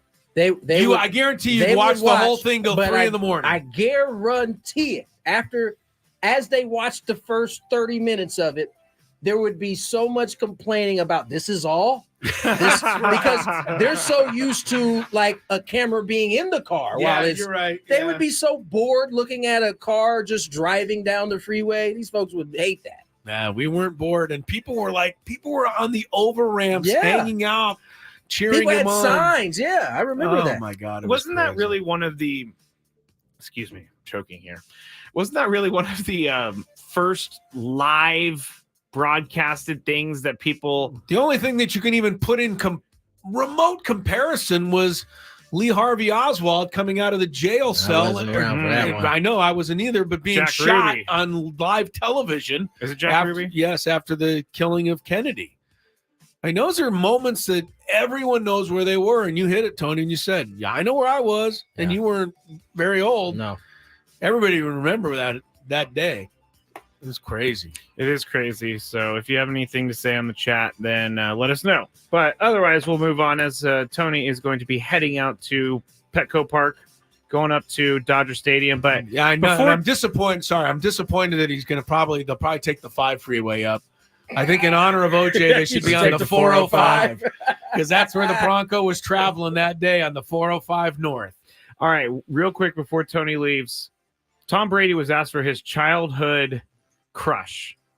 What did he say? Who do you think is his childhood crush? When was his childhood?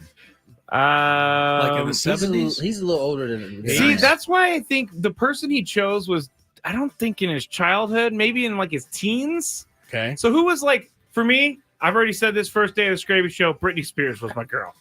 That was like my first real big crush. He would have already been a pro by Britney, though, wouldn't he? May I say, excellent choice.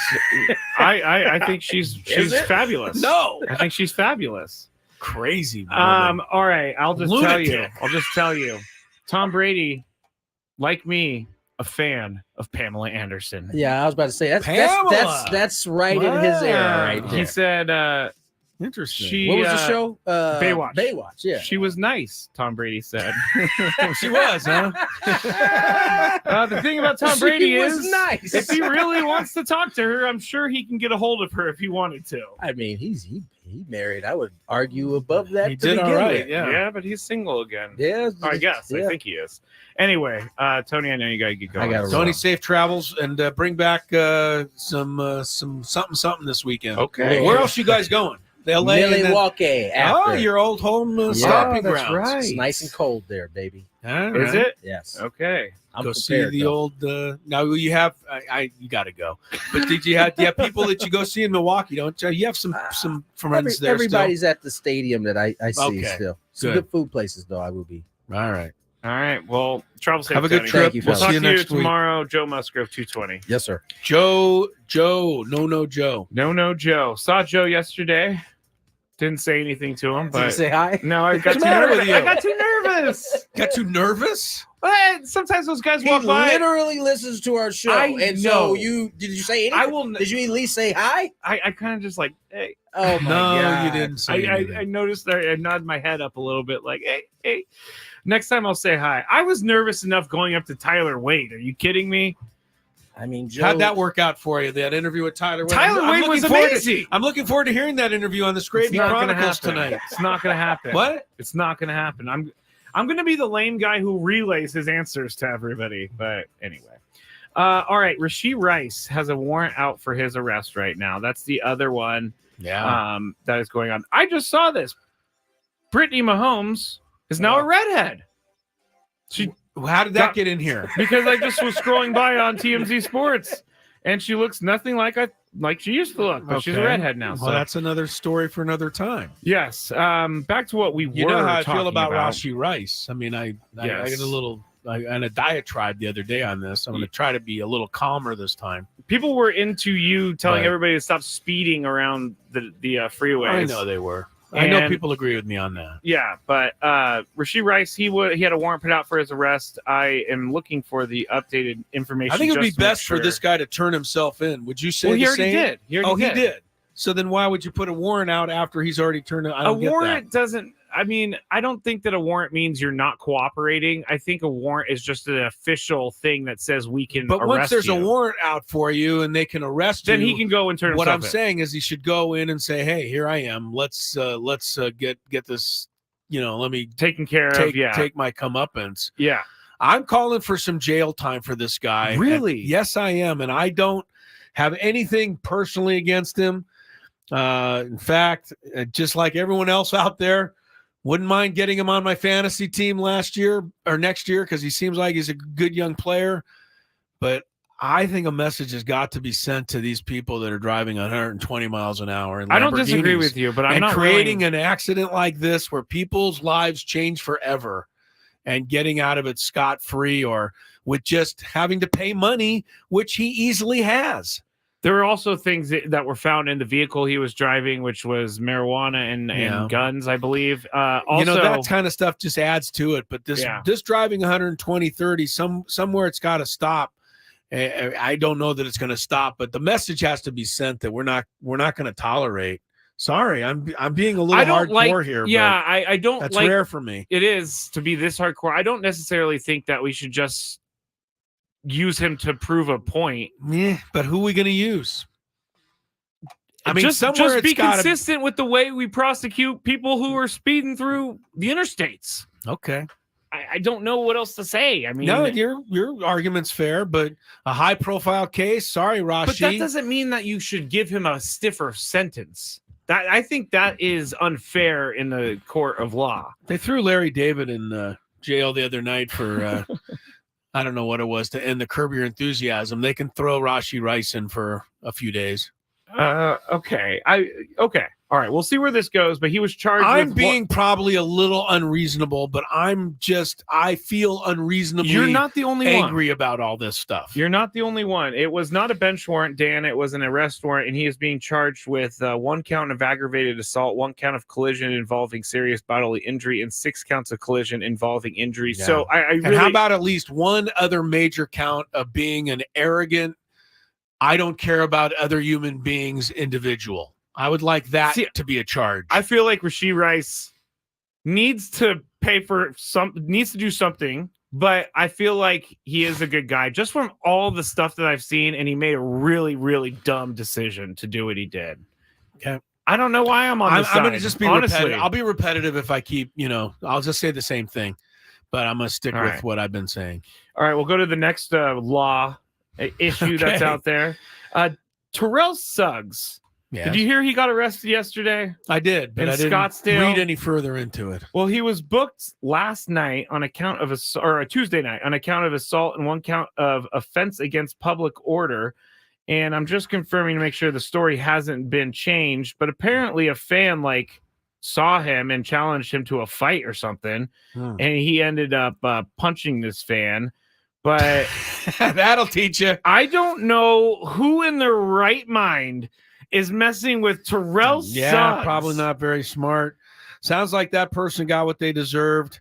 Sounds like Terrell, in my court of law, deserves a handshake and a pat on the butt and send him on your way.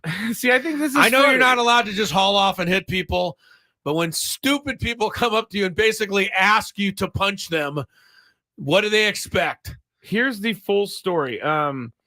The incident it happened on March 10th. It began after a black Range Rover driven by Suggs passed through the ordering speaker at Starbucks and had to back up to place his order, backing into the other vehicle, the police report said. Okay. The other vehicle didn't receive any damage, and both men got out of their vehicles and argued before returning and collecting their orders. Gotta get your Starbucks. Of course. Suggs allegedly gave the other driver the bird and threatened to kill him before driving out. And then here's when it gets serious. He stuck a handgun out of his window without pointing it at the other now you're man. Different. I didn't hear that part. I didn't hear that part either. And he was getting coffee, not looking for any trouble. The other man escalated, is what Suggs said. Yeah, well, nothing should be escalated where you should be brandishing a firearm. No, that's very serious. You just made that very serious. Yeah, so much different. They have arrested him yet on Tuesday at 3 p.m. What was the original charge for him again? Disturbing the order of the world or something? No, it was an interesting charge. They charged him with threatening and intimidating and disorderly conduct with a weapon. The other, Rashee Rice we were talking about, was order of the public or something. Oh, that was Rashee Rice. Yes. Oh, good. Okay, because I was going to say that's what Rashee Rice should get: threatening the order of the public. It's exactly what he's doing. Terrell Suggs, you can't be sticking guns out the window. That's just not smart. Even in Arizona, where guns are everywhere. Second Amendment. Yeah, I know. That just got everybody's ire up. I don't have an issue with people owning guns. I do have an issue with someone sticking a gun in my face because something happened in the Starbucks drive-thru. You're preaching to the choir there. I know. All right, there you go. All right, very good. Tiger Woods just got a birdie on number 8. He's 1 under par halfway through his first round at the Masters. Nice work by Tiger. The leader is Bryson DeChambeau at 7 under par. Scotty Scheffler is in a shot back at 6 under 66. Mickelson won over today. And some of the other big names starting to finish up their first round at Augusta today. But Skraby, you're kind of right. The buzz for Augusta just nowhere close this year. And there's one place to put all the blame, and that is on golf itself. Yep, absolutely. All the people at the top. Yeah, they've messed it up for everyone. And Greg Norman. I'm going to name one guy in this whole thing, and Greg Norman has driven this more than most. All right. We got Chris versus the Fans coming up, and I appreciate everybody calling now. But we're going to try something new. At 4 o'clock, Skraby's going to just hang up on all of you. And then we're going to start the, dial in fresh. We're going to shuffle the calls. So everybody's got a fair chance to get in. That's all. That's kind of a new thing that we're going to try. We might have some repeat callers. We might have some first-time callers. It's coming up. Gonna go!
No, we were certainly not available. The Gwynns don't sit in the deep left field corner, Skraby. Yeah, I'm sorry. And Chris Ello. The only guys that are paid money are guys that hit home runs and have high slugging and on-base percentages. It's time to get you up to speed on all things sports. Yes! With plenty of nonsense in between. Oh, look! Here comes our fearless producer! Gwynn and Chris starts right now on 97.3 The Fan. Hey, welcome back. We head on into hour number 3, which today is the final hour. So a little early into the happy hour on Gwynn and Chris Ello. Tony Gwynn Jr.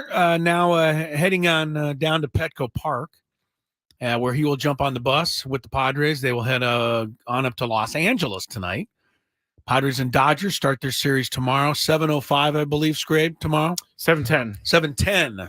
Thank you. Dodgers have the old school starts. Yeah, well, they give everybody needs every minute they can, and they still don't to get to Dodger Stadium. They still can't get there in time. It's not an easy place to get to. No. Have you ever been to a ball game as a fan at Dodger Stadium? I have, and it took me forever to get out of the parking lot. Yes, you're lucky that you even are here. Because I could still be there. You could still be there. Is it true? Is it true that there's like a 2 to 4 lane road going in and out, and that's it? There's 3 or 4 exits at Dodger Stadium, if I recall. It's been a long time since I've actually seen a game there. And when I grew up in L.A., I knew all of the little sneaky places to park and had all the tricks of the trade. But like if I went there now, I'd be stuck in the parking lot with everybody else. There's no way you can get out of there. There's just no way you can get out of there. It's true. I was so angry. I'm telling you. Yeah, it's not easy. Tomorrow night, Michael King pitched well, very well last time out. Yes, he did. In San Francisco. And he'll go up against Yoshi Yamamoto of the Dodgers tomorrow night, game 1 of the series. I was going to look it up, but I didn't have the heart. What? How long it's been, seriously, since the Padres have won a regular season series against the Dodgers? I started looking it up, and I had to go back a little It's like 10 years, 11 years. I mean, it is ridiculous how badly the Dodgers have dominated the Padres. And I know that, the Padre fans, we always are going to have that playoff victory. But even that's starting to lose a little of its luster now. A little bit. Just in the sense of, all right, we beat the Dodgers in a 3-1 playoff, but the rest of the time they've just owned us. Mm-hmm. And, I'd love to see that change this year. Me too. Yeah, like I said, it's so one-sided for so long that you can't even really look it up. It takes too long. It takes too much time. Yeah, it does. Speaking of taking too much time, yesterday, Skraby. Oh. Me trying to get to the ballpark. Everybody settle in. Well, Skraby had his event yesterday, and we talked about it at the beginning of this program, but a fantastic job by you to get everybody out there.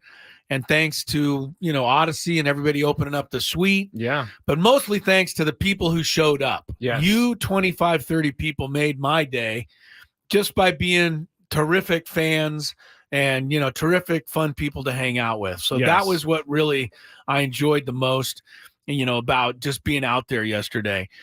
But for me to get there was not easy. And it's my fault ultimately.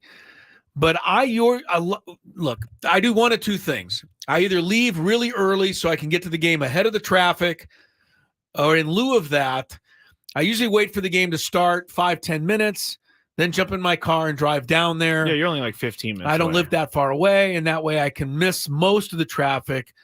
But yesterday, by the time I got there, they'd already closed the MTS parking lot. There were so many people there yesterday. That's incredible that they had closed the entire lot down. So that's where we have a credential to park, but they can't let you park there if there's no spots left. Yeah. So the guy told me, I said, well, what do? I just want to park and get in the game. He goes, 935 7th Avenue. So I was thinking, okay, that's fine. What he told you? That's what he told me. He said 935 7th Avenue. So now you got to try to get from where I was at the MTS lot basically through the ballpark to get to 7th Avenue, which is on the west side. Anyway, that took 15 minutes just to get over there. Yeah. And then I come to realize 935 is not near the ballpark. 935 is near Little Italy.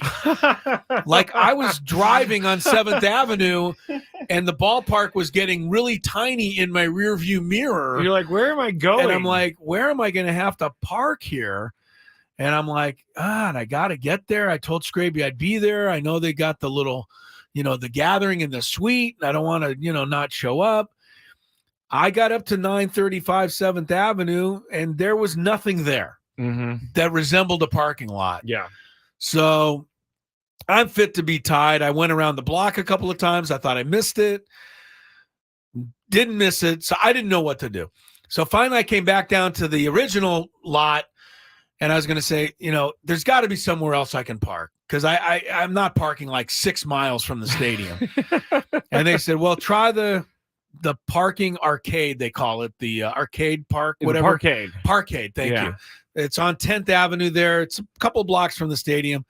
They said, try that, show them your credential. Hopefully they'll let you in there. And basically I was down to that was it. Okay. If I didn't get in there, I was going to have to make the call and, respectfully apologize because I was not going to keep looking. I was going to go home. And when I got to the parkade, it was closed. What? Completely shut down. The gates were down. Everything was shut down. They weren't taking any more. This is like the 4th or 5th inning of the game. Oh, I've been driving around for a while now. You're giving me anxiety now. So I had a lot of anxiety. So I'm just about ready to, turn around and go home. And this guy cuts me off a little bit and pulls into the parkade. And he goes up to the gate. And I see him, and he's got one of those monthly pass things. He's a guy that actually works in that building. Oh, okay. So he opens up the gate and the gate goes up, and I'm sitting there. And I'm like... You're behind him. Right. I'm like, ramming speed! What? I just went for it. Your Terrell Suggs in it? No, I did not drive too fast, but I just got under the gate. I got under the gate before it closed. I illegally pulled into the parkade.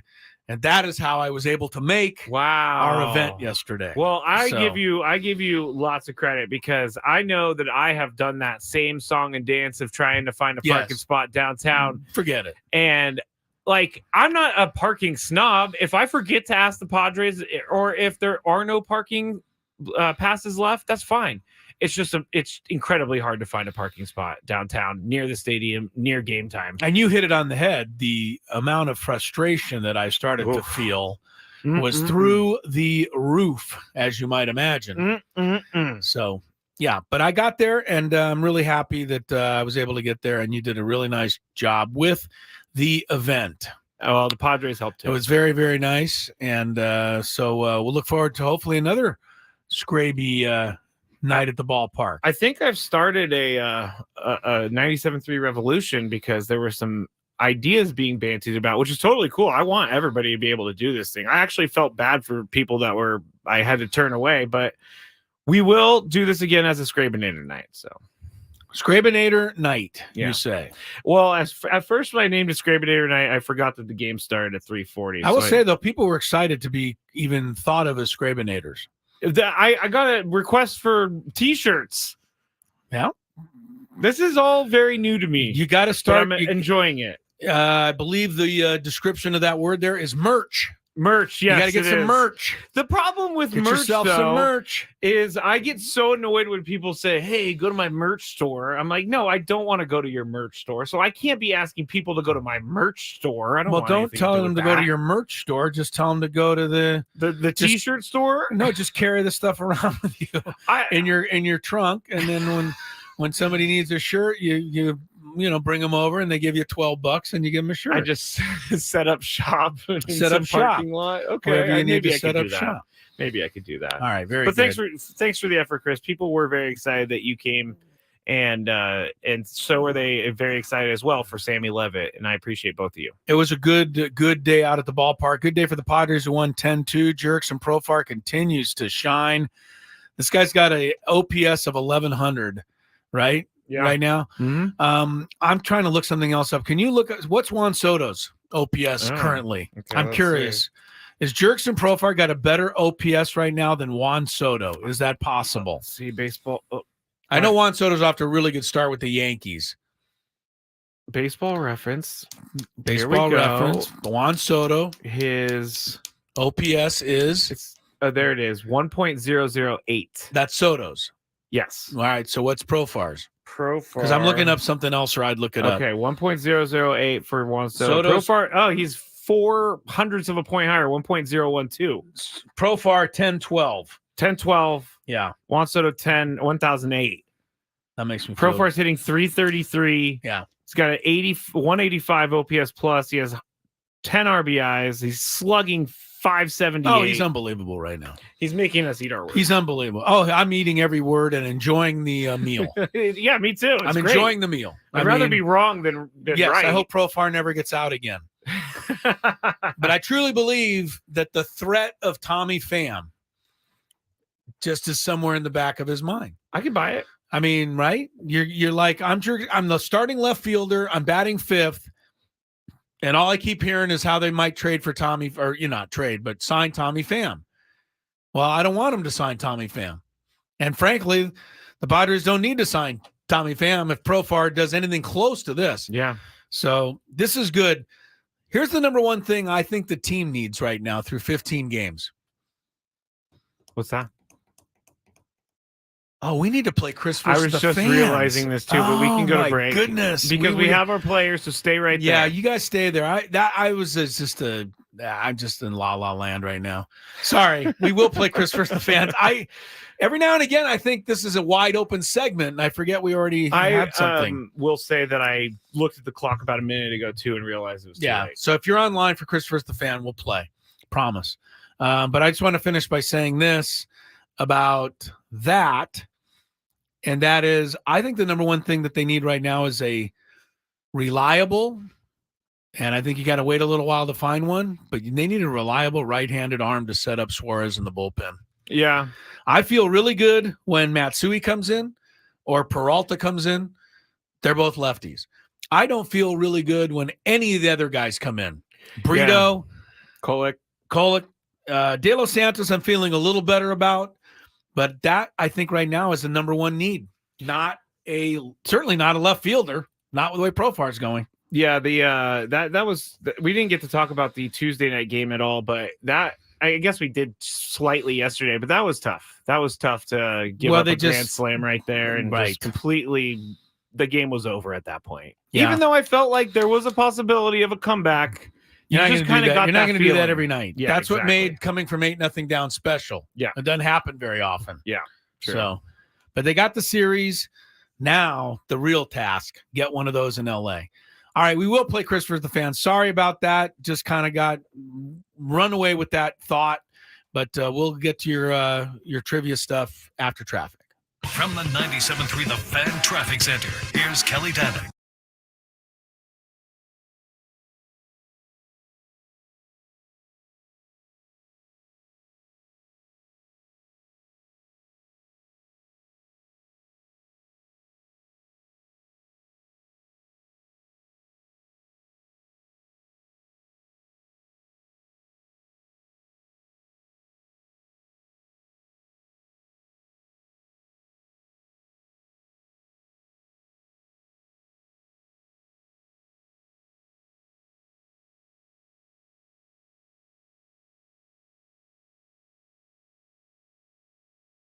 Hey everybody, it's Skraby here for SD Fat Loss, and you may have heard me say just a few times that I've lost 40 pounds thanks to SD Fat Loss, and I didn't think I could. Truthfully, did not think I could lose any weight because I tried everything, but SD Fat Loss put me in a good place, educated me on everything, and it helped me to lose 40 pounds just in time for summer. You're not going to eat prepackaged foods. I promise you that. You don't have to.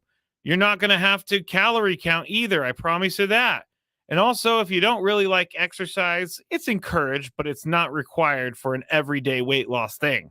And right now, for a limited time only, if you mention my name when you call SD Fat Loss, you get $200 off. So just say Skraby told me to call, and you can get $200 lost thanks to SD Fat Loss. They're not only going to teach you how to eat right now, they're going to teach you how to eat right for the rest of your life. And I am following that program, and I have maintained my weight, and I am still 40 pounds down, which is a great feeling. So again, for a limited time only, mention that I sent you, Skraby sent you, and you can get $200 off your program. And they have a free consultation that you can schedule right now. Just call 858-665-3211 or go to sdfatloss.com.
Here's what I was working on when I had you looking at Juan Soto and Jerks and Profar's OPS. Welcome back to Gwynn and Chris, and then Chris versus the fans right here. Are we sure? Yes. Okay. What I was looking at is this. In 2010, how old were you then, Skrabe? Oh, man. It's a while ago 25? now. No kidding. Dodgers went 10-8. 25. Sorry. To be 25 again. Yeah. Oh, that was actually not a very good part of my life. Never mind. Keep going. All right. 2010, rather, the Padres went 10-8 against the Dodgers. They won the season series. In 2010. 2010. Okay, that's the same year that they were fighting with the Giants to get into the playoffs. I think that's Right. the Tony year. Tony Gwynn Jr. was on that Padre team. Yes. Since then, 13 years in a row, the Dodgers have won the season series. And in that time, the Padres have won exactly 33.4% of the time. So That's one it. out of every 3 games they win. For a 13-year stretch. That's domination. Sorry. I know we did beat them in the playoff series. I get it. But the Dodgers have been our daddy. Oh. To use a phrase borrowed from the great Pedro Martinez. Yes. All right, let's get to Chris versus the fan before I mess around and think of something else, Skraby. Yes, I got to read the prize, though, real quick. You will be playing for actual tickets today. You will also be playing for a grand prize registration for a 2-night stay at Westgate Las Vegas Resort and Casino. 2 tickets to Kool and the Gang, backed by popular demand. And after multiple sold-out shows, the legendary funk group Kool and the Gang returns to the stage at Westgate Las Vegas Resort and Casino with their residency through 2024. Get tickets now at Ticketmaster.com.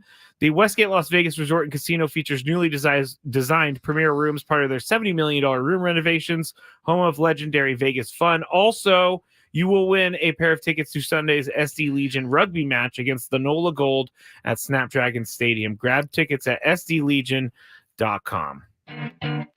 If you had one shot, one opportunity to take down the human almanac himself, howdy do. Now is your time. Listen to me, this guy is dangerous. Now is your opportunity to win a prize. Well, I hope you know Gen 4. Chris versus the fans starts now on 97.3 The Fan.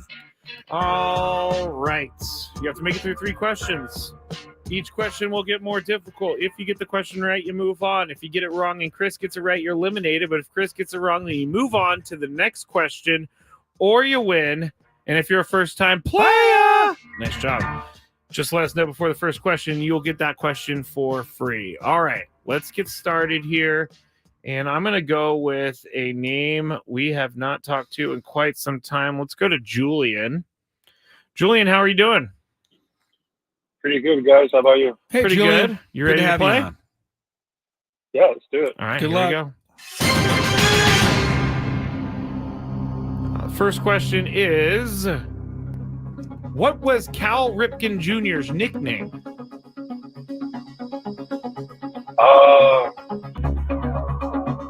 Iron Man. Iron Man is correct. How we good? Well, yeah. What? No, that's what? good. Okay. I don't know when they started calling him that. Like he couldn't have been Iron Man before his career started. No, that's true. I guess that's a good point. You know, but we're gonna move on just for the let's sake of move time. right on. And the only other one could have been Rip, maybe. I Rip? never heard that. I never heard that. So Iron Man had to be it. Very good. Here we go, Julian. Question number 2. We're gonna go to the NBA. Gilbert Arenas, Agent Zero. I remember him. Played the majority of his NBA career with what team? Washington Wizards. Nice. Oh, I think he's got it. You got it. He did get it. Played with the Warriors. Yes, Also, he did. He got in trouble though, didn't he? I don't remember. I think he brought guns. Or no, that Oh, was. he did bring a gun to a game once. Yeah. Why? I don't know. Really? I don't know. You know, I don't know. Gilbert. Come on, Gilbert. Okay. All right, here we go. This Julian. is it for the big money prize right here. Yes, here we Julian, run the table. 2 nights ago, 2 Padres. Okay, let's just say the night that they made their massive comeback against the Cubs, so Monday night, 2 Padres had RBIs with 2 outs in that game. Name both of those players. Are you kidding me? It's question number 3. 2 Padres Okay. had RBIs with 2 Fernando outs. Tatis Yes, okay. Mm-hmm. and Jake Cronenworth. Jake Cronenworth. Jake the Snake for the win. Stay there, Julian. All right, Stay I there. got to understand the question. Here's the question. first. Monday night, when they were making their massive comeback, Right. 2 Padres had at bats were resulted in Where they came RBIs through with with 2 RBIs outs. with 2 outs. Yes, name both of those players. This Boy. made more sense on Tuesday when I was Yeah, I don't originally even know trying what to you're ask talking it. about here. I'm going to say Campusano and Profar. Wow, Yay, Julian. Stay right there, Julian. I got to get your information in the break. I'm going to put you on hold. An inordinately just absurd question. Well, but it very did good. make I don't know more what trivia there is there. The trivia is, how well do you know the Padres, number one? How well do I know the Padres? I see. In their season and their games, but it was Fernando Tatis Jr. and Xander Bogaerts. They had 2 out RBIs. Correct. Crazy. God. Well, I will rest much easier tonight knowing that. You know what, Chris? I will give it to you. It was a random question. Again, I was easier tonight. I was knowing all feeling that. the high of Fernando. And you know who else is going in to his rest home run? easier tonight, knowing that? Who? Julian. He just won. Oh, the game. yes. Yes, Very he did. good, Julian. So stay on the line. Skraby will pick you up there, get you the info, and you'll be on your way to, well, you can go see some rugby on Sunday. Who was it? The Nola Gold. Yes. It's not Austin Nola or I'm Aaron assuming Nola. that's New Orleans, Yes. Louisiana. Yeah, not the Nola Is their- brothers. probably their hometown. Speaking of brothers, did you see Josh Naylor and his brother? I don't remember his brother's Bo. first name. Bo. Both homered in the same inning? On sibling day. Oh, it was sibling day. Yes, it was sibling day. That's Yes. not bad. It's not the best brother home run story ever, though, in baseball. What's that? I think I've told you this one before, but I'll tell it to you anyway. Okay. Joe Niekro and Phil Niekro, 2 great knuckleballers. Phil's in the Hall of Fame. He won over 300 games. His brother Joe won over 200.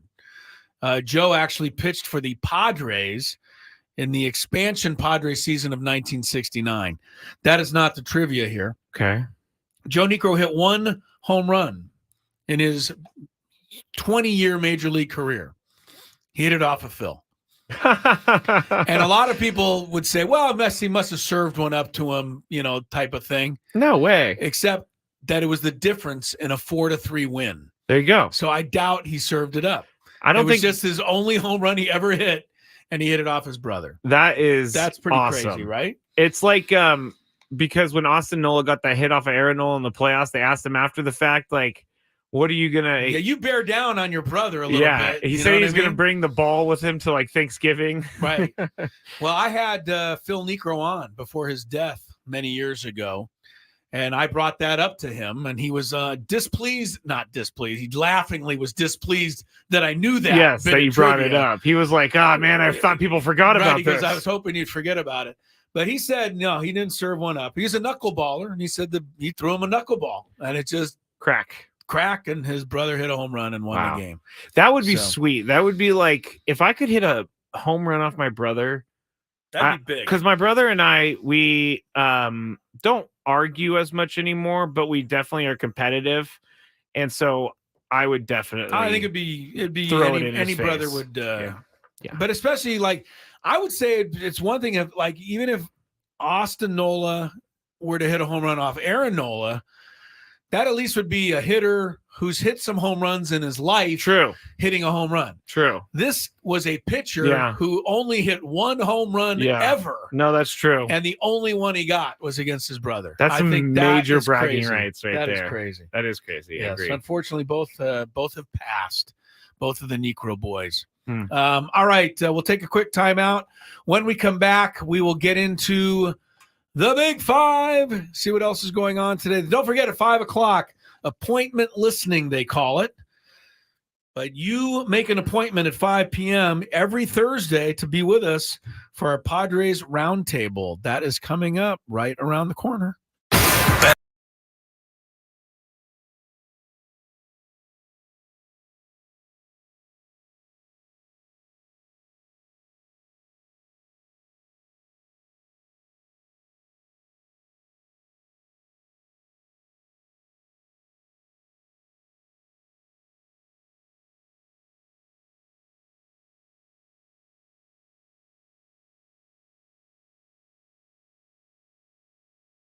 Hey, it's Skinny Crisello here.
Welcome back.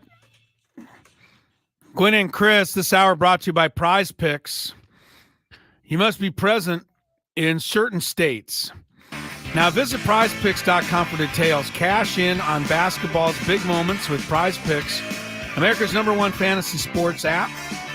Use code KWFN, that's our call letters, KWFN, fancy, for a first deposit matchup to $100. Prize Picks, pick more, pick less. It's that easy. Must be present in certain states, as I mentioned.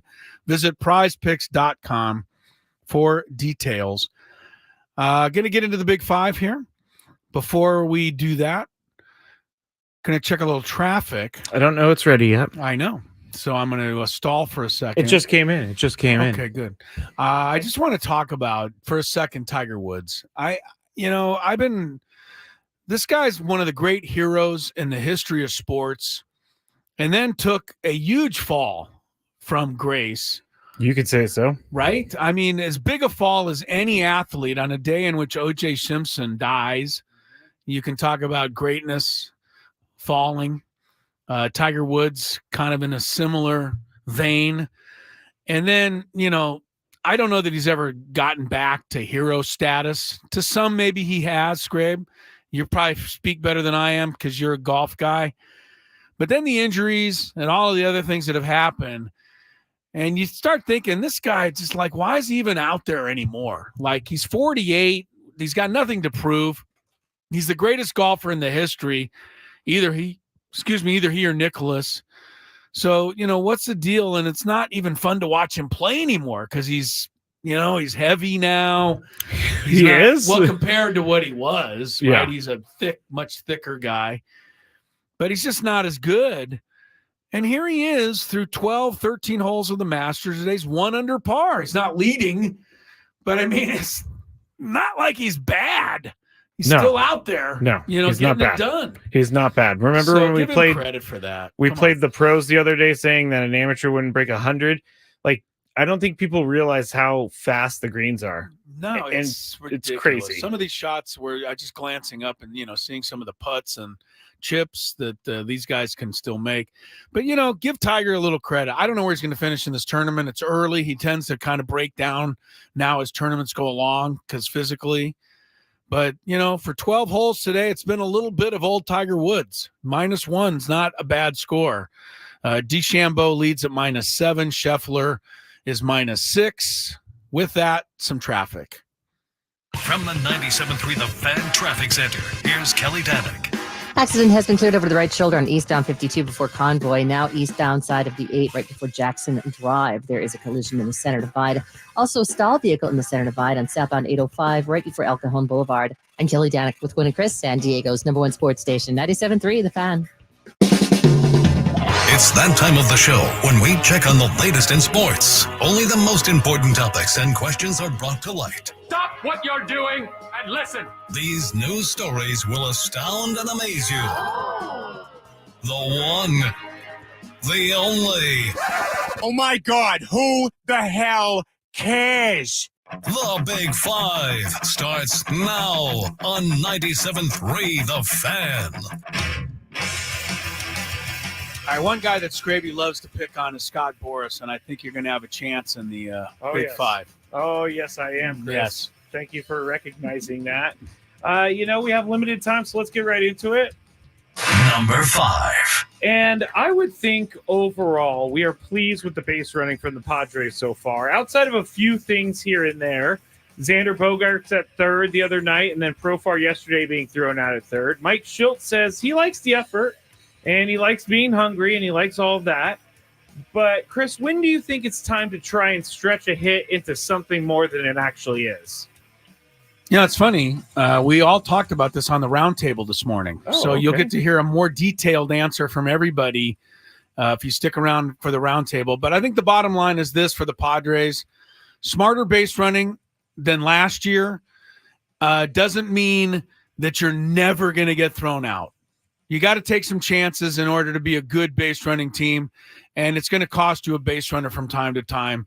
I thought Profar going for third to lead off that inning was not a bad move. And I don't have time to explain it because there used to be a rule that you're never supposed to make the first out at third base. It's like one of the biggest unwritten rules. Yes, but I think it's time to erase that rule because we don't see good situational hitting anymore. So if you stop at second, it's going to take, a ground out and a fly ball to get you home. Teams don't do that kind of stuff anymore. Yeah. So I didn't have a problem with Profar going for third. It took a good play to get him. Anytime, here's how you can tell yourself it was a bad base running play. If you're easily thrown out and the other team didn't even have to make a good play, then you made a dumb move. If the other team makes a really good play and a perfect throw and a perfect tag and everything's perfect and you're out by an eyelash, I got no problems with that. I will co-sign on that. When do you think it's time to try and stretch a hit into something more than it actually is? And I would say what you shouldn't do is what Xander Bogaerts did the other night, because he, like you just said, was one of those where he got caught with feet to spare and he knew he was going to get caught. Yeah. Now, I don't know what he'd like to have that back. Yeah, I don't know he what read he read that play or wrong. like That's that, all. But That's all. So far, Padres base running has been decent. Well, I'm going to get a free shot in here because it's a hanging piece of fruit. Yeah, Juan Soto's not here. Our base running's going to be better, just in general. Sorry, I couldn't miss the opportunity. It's all right, but yeah. So that was yesterday with Kim going into third too, and he got a triple, but he also stole third. Like another, I guess, criteria for me is you got to be fast. You can't be a guy who's I'm not calling Xander Bogaerts slow because obviously he can move, but he's not as fast as Ha-Seong Kim. And understand that Ricky Henderson once stole 130 bases in a year. I know that boggles people's minds. But I believe he got thrown out 20, 30 times that year. All right. So sometimes you're going to get thrown out if you're going to be aggressive, and I don't mind as long as it's close play. Number 4. All right, here is the Scott Boras topic. Kylie McDaniel of ESPN tweeted out earlier today that Jordan Montgomery has hired Wasserman's Joel Wolf and Nick Shanok, I'm not pronouncing that names right, as his agent per sources. Montgomery was one of the Boras 4, who were unsigned late into free agency. Kylie McDaniel actually projected he would get 5 years, $106 million, but he ended up signing for 1 year and $25 million with the Arizona Diamondbacks. I'm up first, and I wrote this question thinking Tony was going to be here, so it was more for you guys. But I ask you again, did Scott Boras play himself? And I've already said it a million times. Yes, and this proves it to me. He wants a new agent because things didn't go the way he wanted it to go this offseason, and he's going the other direction. Chris? Yeah, boo-hoo for Scott Boras. Yeah, I feel terrible for him. Instead of making the usual $800 million this offseason, he's only going to pocket about $600 million or whatever you want to add it up to.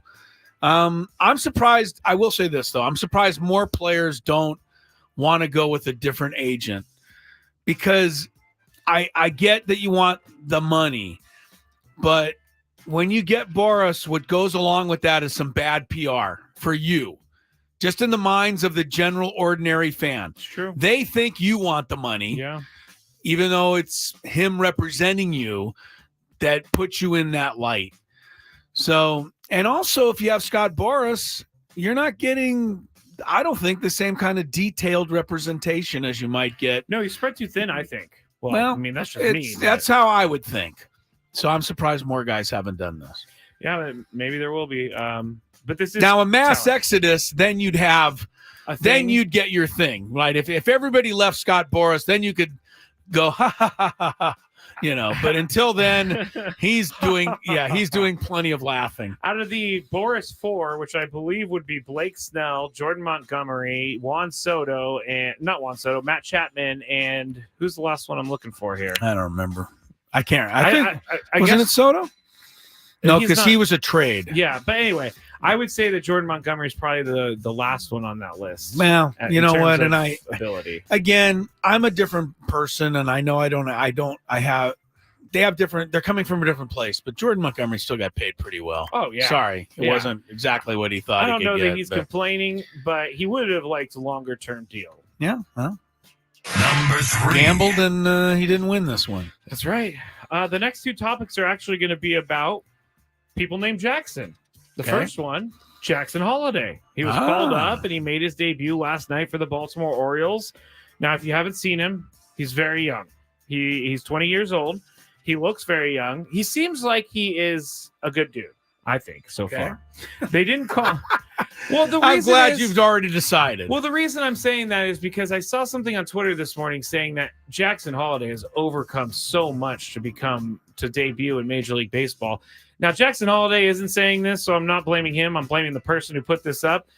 And then he goes on to show a video of Jackson Holiday in his mansion of a hitting facility he has in his backyard. Sure. And again, I am not saying this is Jackson Holiday's fault, but I think you're picking on the kids of former Major League stars. It's a good thing Tony's not here. No, I've always said, and I will continue butt. to say, if you are not good enough to make a Major League Baseball team, you will Jackson not make Holiday that team. did grow up around baseball, though. And his Tony dad did was a as well. 7-time All-Star. And Jackson Holiday seems like he's good enough. Anyway, that's not what I'm talking about. What's your question? But they didn't call him up to start the year. Apparently, in the last 11 games, he has proved, or 11 Orioles games, he's proven he is a big leaguer 11 games into this season. Yeah, we all know what happened here. And before I get snarky, I will ask you, Chris. Okay. What's the difference between calling him up now and to start the year? A lot of money for the teams.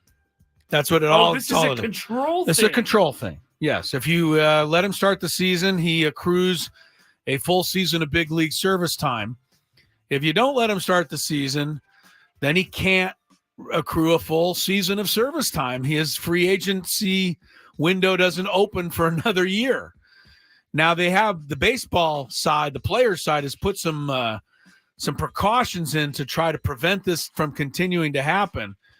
But they're kind of weird. Like Jackson Holiday, if he wins the batting title, then this season will count as a full season. Well, he's not going to win the batting title, or he's unlikely to. Anyway, this was all about owners treating young players like crap, but in order to save themselves some money on the other side. That's all this was.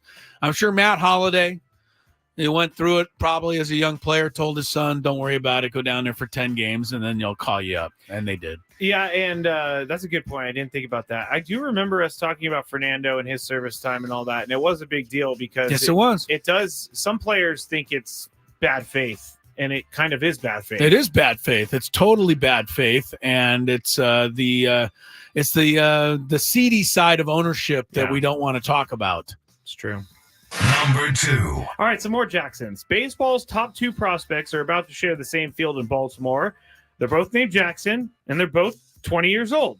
Though the Brewers' Jackson Churio has bragging rights over Jackson Holiday for being the younger of the two. Holiday is going to be 20 years, 130 days old when he makes his home debut in Friday's opener against the Brewers. Churio is going to be 20 years and 32 days old, so he's barely just out of 19. Same. And so far this year, 3 20-year-olds have played in Major League games if you include Jackson Merrill. And earlier, as I was writing this, I realized apparently you just need to name your kid Jackson and they will debut at the age of 20. Yeah. What is the odds of that? Not very good. I'm up first. Are we going to see younger and younger debuts around baseball? Obviously, I don't know for sure.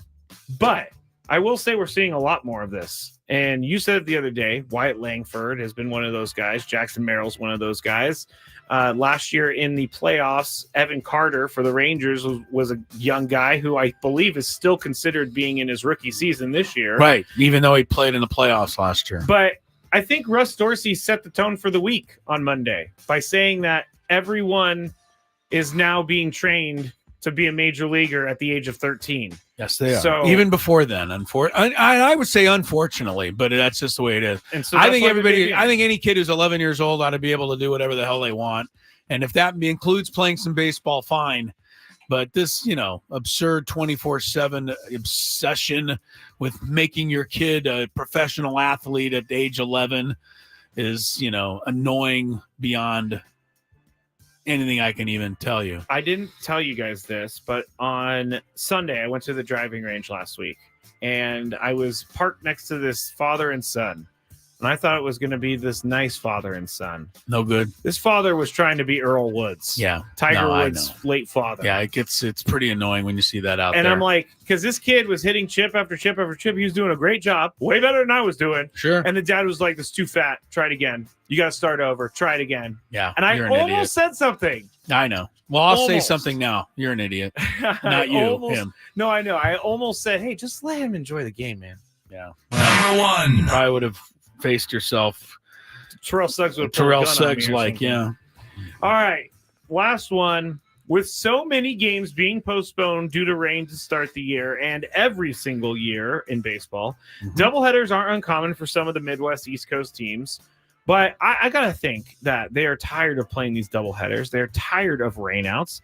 Would it be prudent, Chris, for Major League Baseball to require or strongly advise a roof on these stadiums going forward? So not putting one on an original existing stadium, but anytime you build a new stadium, you have to have some sort of rain repellent apparatus. What do you think, Chris? Do you think I think you should just buy a whole bunch of cans of rain repellent. It's much cheaper. Like the water? Yeah, water repellent. Do you think that they should do this? No, I don't. I really wish we could go back to the elements being more of a part of football.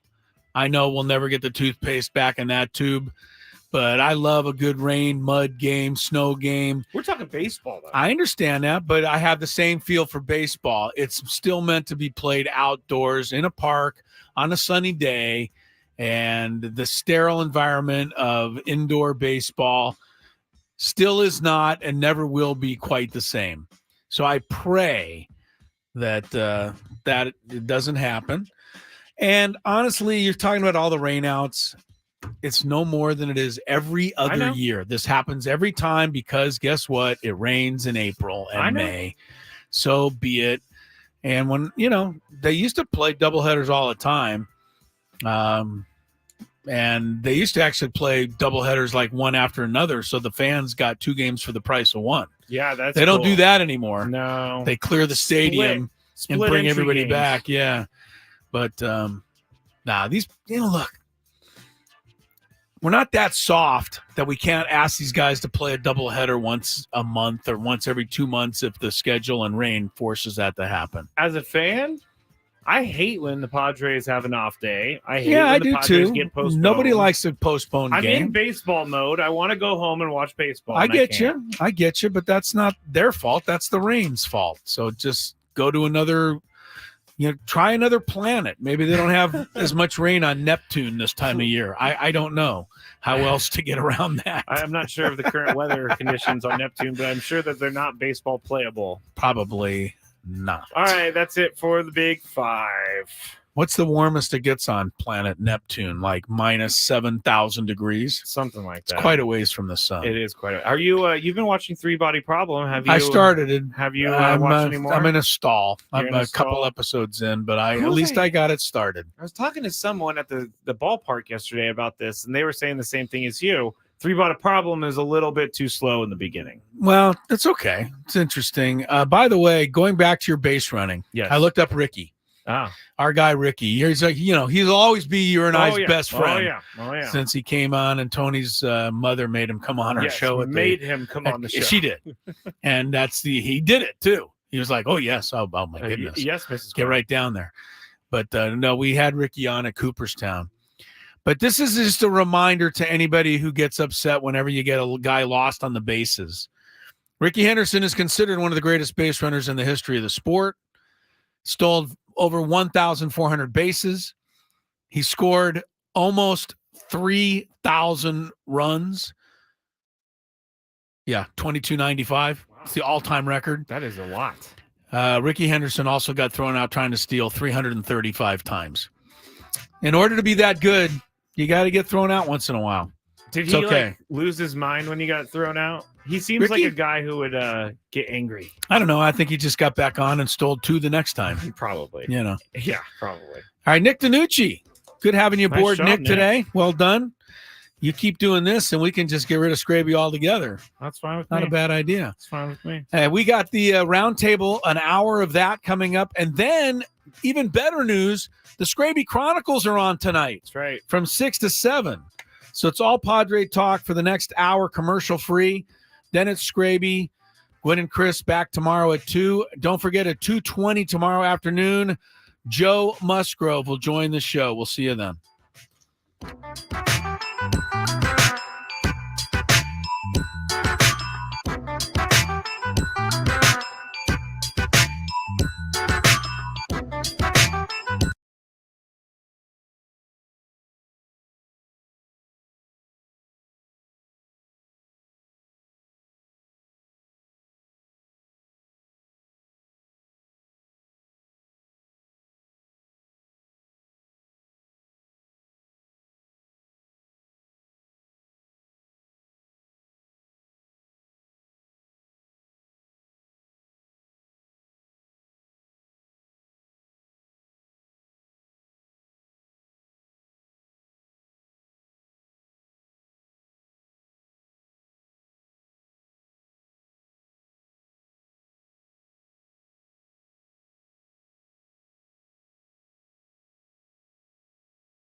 not easy. You know, we have to stay an extra hour for our show. Easy for Annie us. and Elston are giving up an hour of their show. It's actually pretty easy for them. Love it, actually. Tony and Chris have to come in much earlier. I know Tony's probably leaving on a road trip today to Los Angeles with the Padres going up to LA. So thank you for all being here, and it seems as though the audience appreciates it. So it's good to see you all in person this morning. I live a mile away.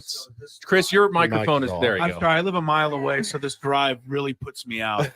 I must tell you. All right, as usual, we're going to cover a wide range of topics, but I thought I'd start with something that I've heard most of us discussing a little bit this week, and it's a controversy already early in the season for your San Diego Padres. And that is the 3:40 afternoon start time that we saw in the finale to the Cubs series. Some fans like it. I heard, I saw the reporting in the UT that the Padres management said, "Hey, we want it to be after school so kids can go to school and then come to the game after the game is over." Obviously, there were some shadows that were an issue. What is everybody's thoughts on 3:40 getaway day start times? And let's start with you today, Chris Elliott, because I felt like you didn't get called on enough. No, I just last week. I just was. I thought we were going counter or clockwise today. That's fine. So, clockwise. No, I just was upset that they started at 3:40 because we had to do a half-hour show. They should have started at 3:10. Yeah. What are they doing? Did Adam make you do that show yesterday? He did. Of course. And he put it in my contract. I only got paid by the word yesterday, so I came up quite short.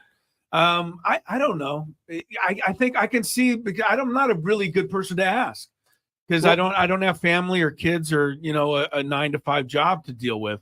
But I would imagine that there's some issues. Mike Schilt was asked, and he said, "Doesn't matter. Just tell me when the game is. We'll show up a few hours beforehand." But he kind of has to say that. Tony, as a player, you had to deal with many different start times in many different cities. Did you have a preference? Did you care when the game started? No, you don't love the shadows, but both sides have to plan it. And so you show up when you're told to. Is it the perfect time? No, I mean, it's kind of like right in the middle. You can't really do anything on a 3:30 game. You got to be at the yard at probably 10, 11. So kind of throws anything you want to do in the morning out. And then by the time you get done, it's probably too late to do anything. You might be able to catch a dinner if you get out of the clubhouse fast enough. But I think for those who are involved, you just show up, you play. You'd rather see Kyle Hendricks than Dylan Cease, though, through those shadows, wouldn't you? Touche. In my opinion. As you saw like yesterday. As you saw. Craig, any thoughts on 3:40? This is probably the thing I'll care the least about, but it's shadows. That's the only thing is shadows directly change. Well, at Petco Park, especially with the towers tend to even accentuate the shadow oddities at Petco Park at that hour. Yeah, and so it's almost just reminds me of those playoff games when the first 4 or 5 innings are going to be weird because the shadows are going to be in play, and then which inning are you up when it's at the maximum worst? I heard Brett Boone texting into the TV broadcast yesterday going, "Oh, it's worst when the pitcher's dark and the hitter's dark, but the backdrop is light." Yeah, that's depending on the individual because I always felt like light to dark was way worse. Way worse? Dark to light. Either way, you're not seeing the baseball that great either way. But I start to wonder watching enough of these games in that time slot if the lights are so much better than they were because you don't see like I watched the swings yesterday. I know there were like a couple bad ones,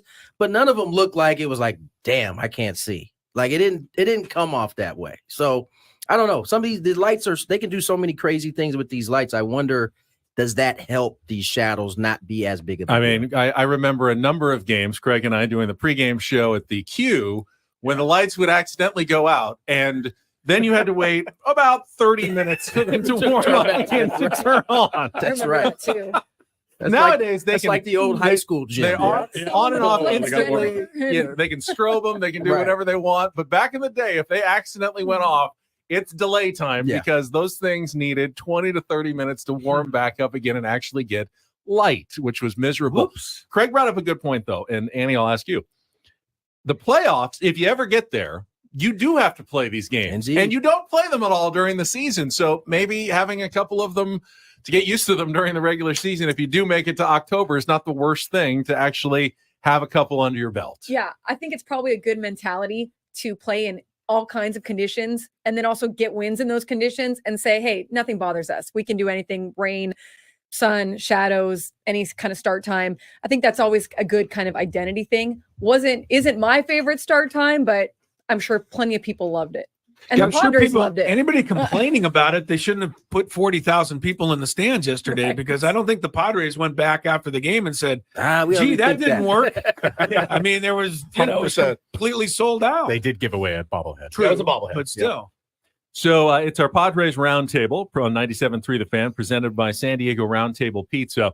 And I wanted to add a multiple choice element to the roundtable this week, and I've got a couple of them for you. But my first multiple choice question, and feel free to expand on your answers a little bit.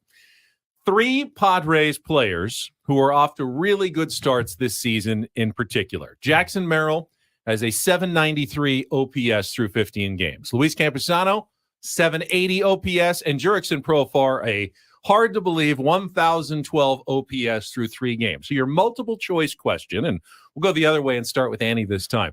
Which of those 3 players do you think will finish the season with the highest OPS, on base plus slugging, a good metric to who has a good offensive season? Which of those 3 would you gamble on at this point? We'll kind of stick with it throughout the entire year. Who'd you say? Profar, Profar, Merrill? Campusano, and Merrill. Okay. I left Jake out of this because I think he's in a different category. He's off to a good start as well, but I could make an argument for all 3 of those guys, and that's why I included them in my multiple choice. Who do you kind of have faith in and believe in the hot start this season? I could pick any of them. I think I agree with you. Any of them could do it. I'm going to go with Jurickson Profar because I have been on that, he's got train. the lead right now. He's got a little extra, lead. I could easily go with Campy on that. But I just think, look, he's doing a great job. OPS over 1,000. Like, let's let it ride. Who knows? Maybe that switch back to the Padres uniform, playing at Petco Park, it's a resurgence for him. Woodsy, Jackson Merrill, Luis Campusano, Jurickson Profar. Who do you have faith in the rest of the season I'm here? going to go with Campy, actually. I watched him yesterday and was texting with some buddies about it. We've all talked about his approach this year. He really is getting like the game situation. Like, he was letting it eat when they were up. They were up big, and he's like, I don't need to shorten up here. I'm going to try to let it eat. And I think the at bats that he's taken this year have been spectacular. Now, the only thing, catching as many games as he's going to catch is probably going to wear you down a little bit towards the end of the year. But I think I'm going to ride with Campy on this one. It's not that I don't believe in Merrill. It's not that I don't believe in Profar. I've just really, really been impressed with Campy's ABs. Jurickson Profar, Craig, has a career track record that wouldn't support this continuing at anywhere near the pace that he's on right now. Luis Campusano has some major league experience where Jackson Merrill doesn't, but he also has to deal with the fact that he's catching, and the wear and tear that goes into that position usually takes a toll on players throughout the season. It does, but it'll also reduce his overall plate appearances, which could give him a chance to have higher numbers when you talk about OPS specifically at the end of the year. Just to back up what you said, and there's a lot of people out there like Profar homers, and they send me tweets. That's because you've kind of been a hater a little bit. That's right. You've been a bit of a hater. I think that's why they're coming at you specifically. Well, here's the thing. His career OPS is 710, and that's over 76 plate appearances. So his career best OPS for a season is 793 when he was 25 years old. So he's not going to finish at 1,000. No. Like, that's incredible what he's doing right now. I will pick Campusano. I'll pick Campusano and feel pretty good about that. Jackson Merrill, though, is playing. I mean, if this is real, then we're all going to be going crazy the entire summer. Tony, it's hard for a rookie over their first 162 game season to keep it up at that level.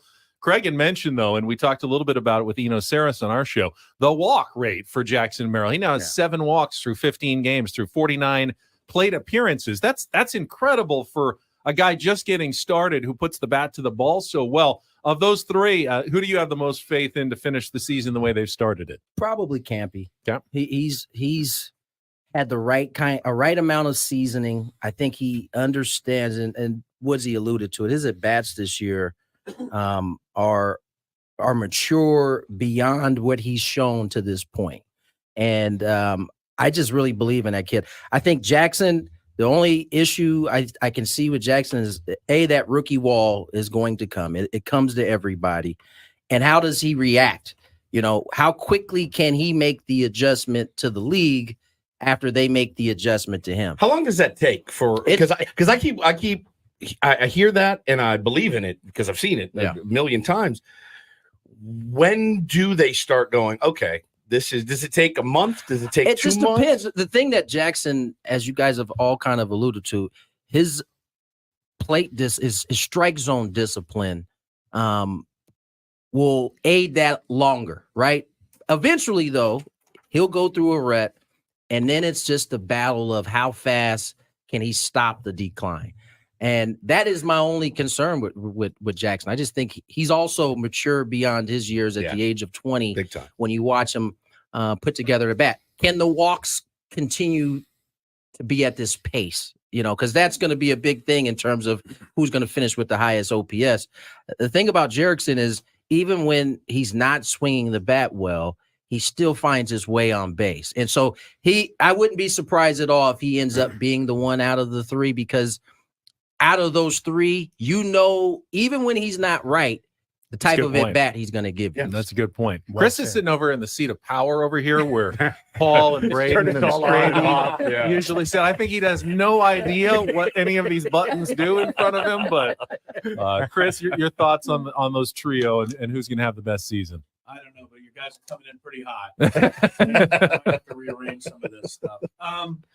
You know, I'm going to go with the. Yeah, I don't even. I think he's got all the not coming in hot at all. He's the one whose microphone is. Is that good there? That's better. Sorry, guys. I'm trying not to touch anything, but I can't help it.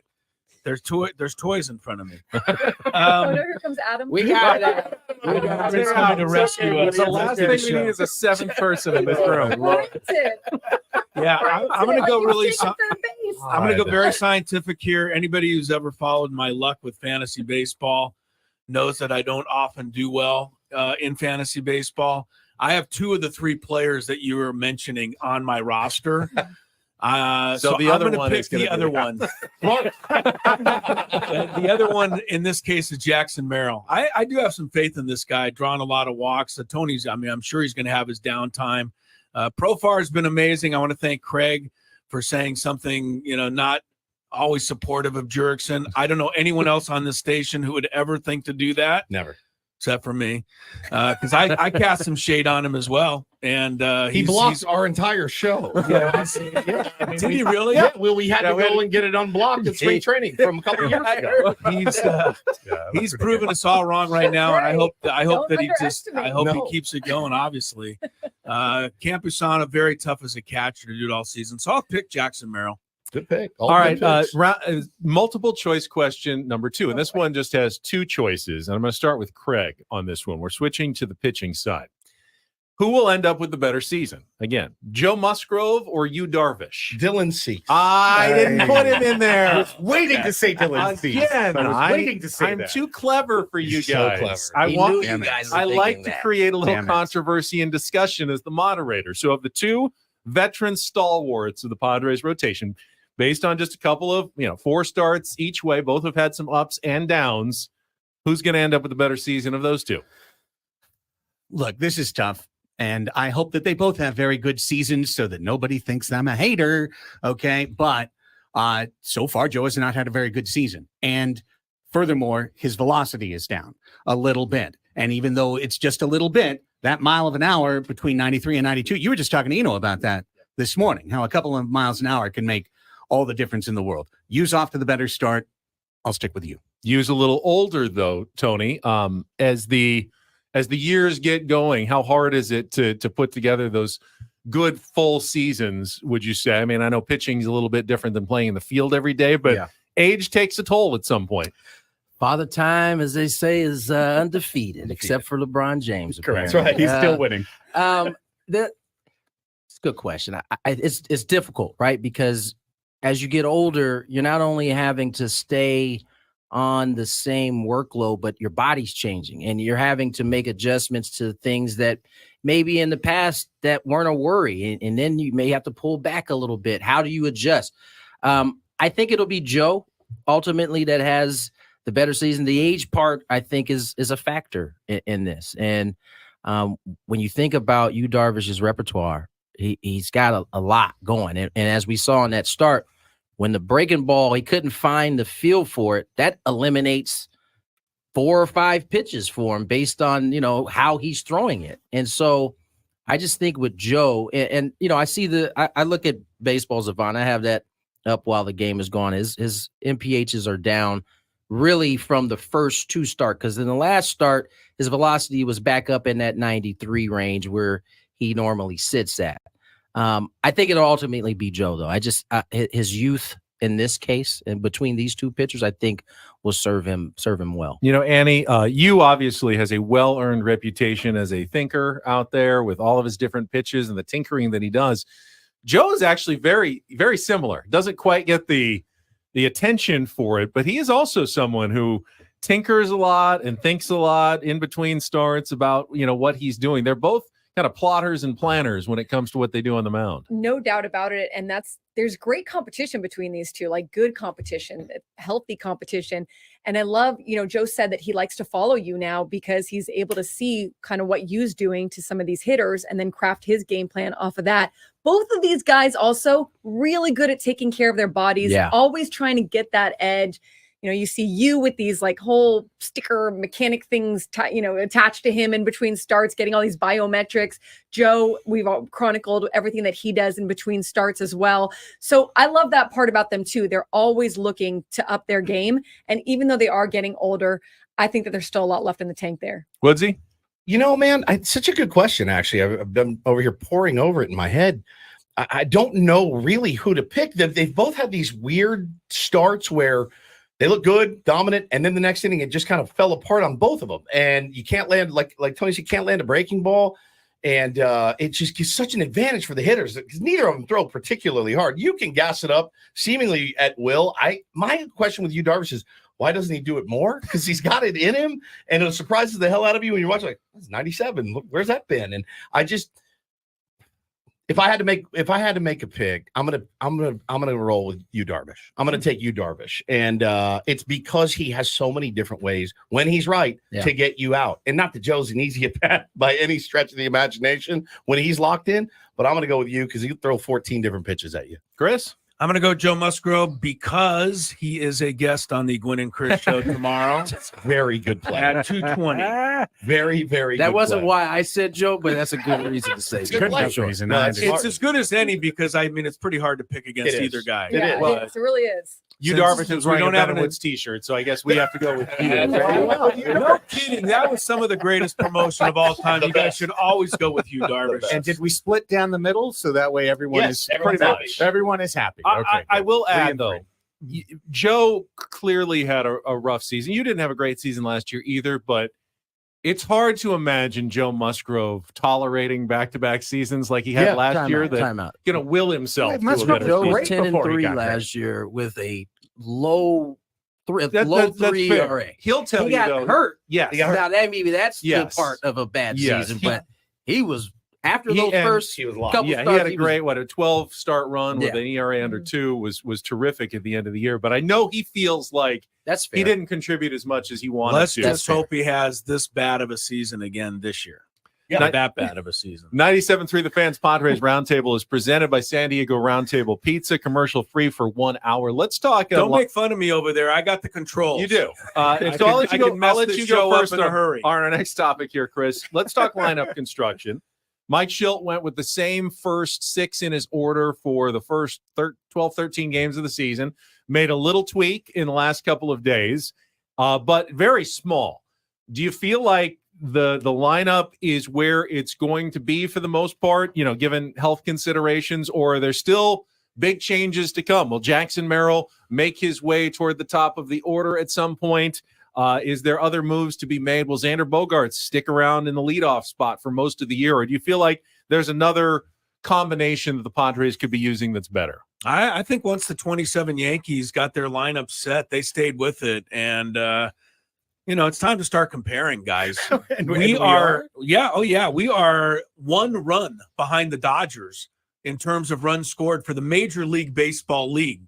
Now, if somebody would have told you through 15 games the Dodgers would have only scored 1 more run than the Padres, you would have been surprised.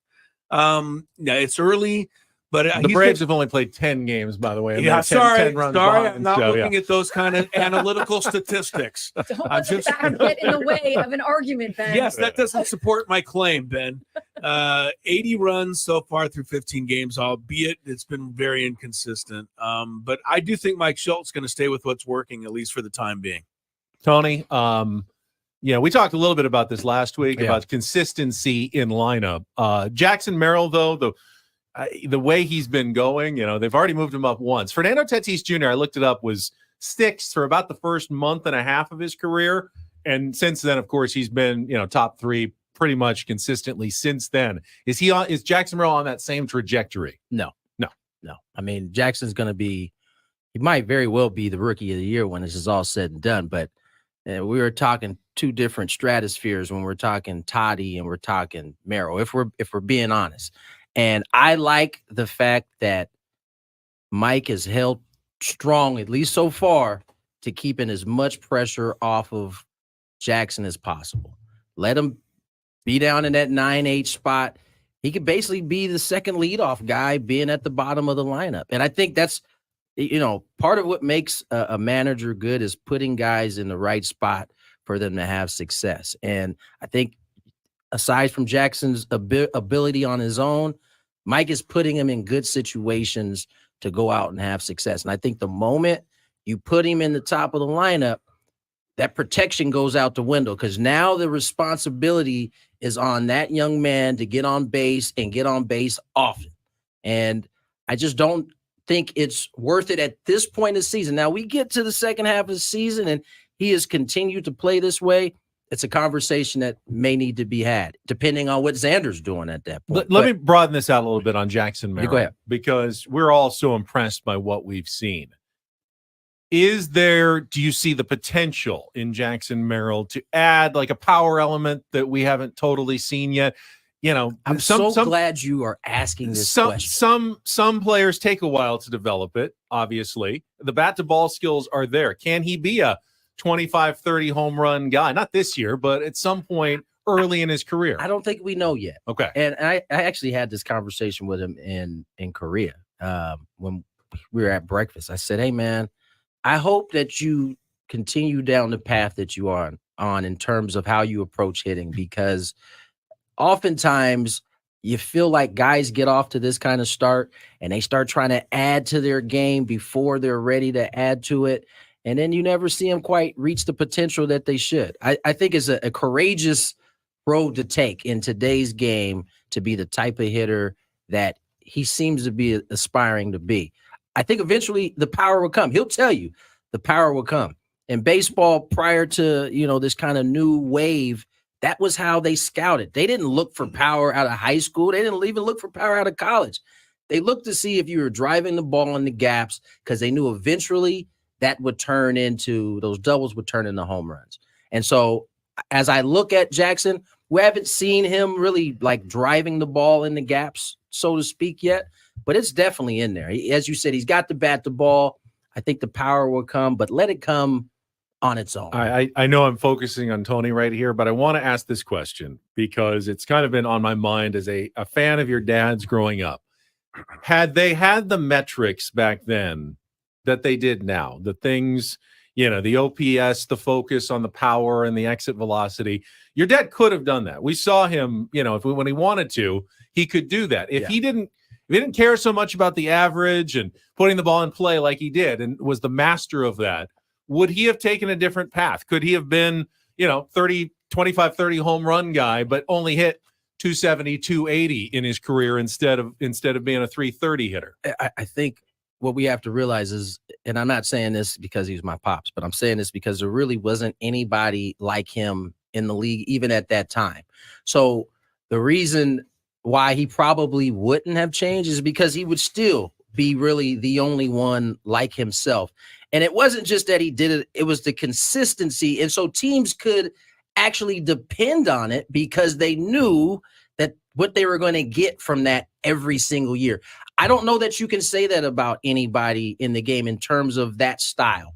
And I think that's why GMs and teams kind of shy away from it, because you just can't predict that that's going to be their norm moving forward. So no, I don't think he would have changed all that much. Craig, Jackson Merrill, kind of your projections as to what you're going to see from him going forward. I want to give you, to further the discussion, another first-round draft pick who came up and was a major leaguer at 21 playing in the outfield, okay? And in his first full season, his slash line was 284, 362, 402, all right? Not the 24 homer power or anything like that. That player was Christian Yelich with the Miami Marlins. And he came up at age 21, and for 3 full years, he hit 4, 9, and 7 home runs. And then it went to 21, 18, 36, Great 44. example. So that's the kind.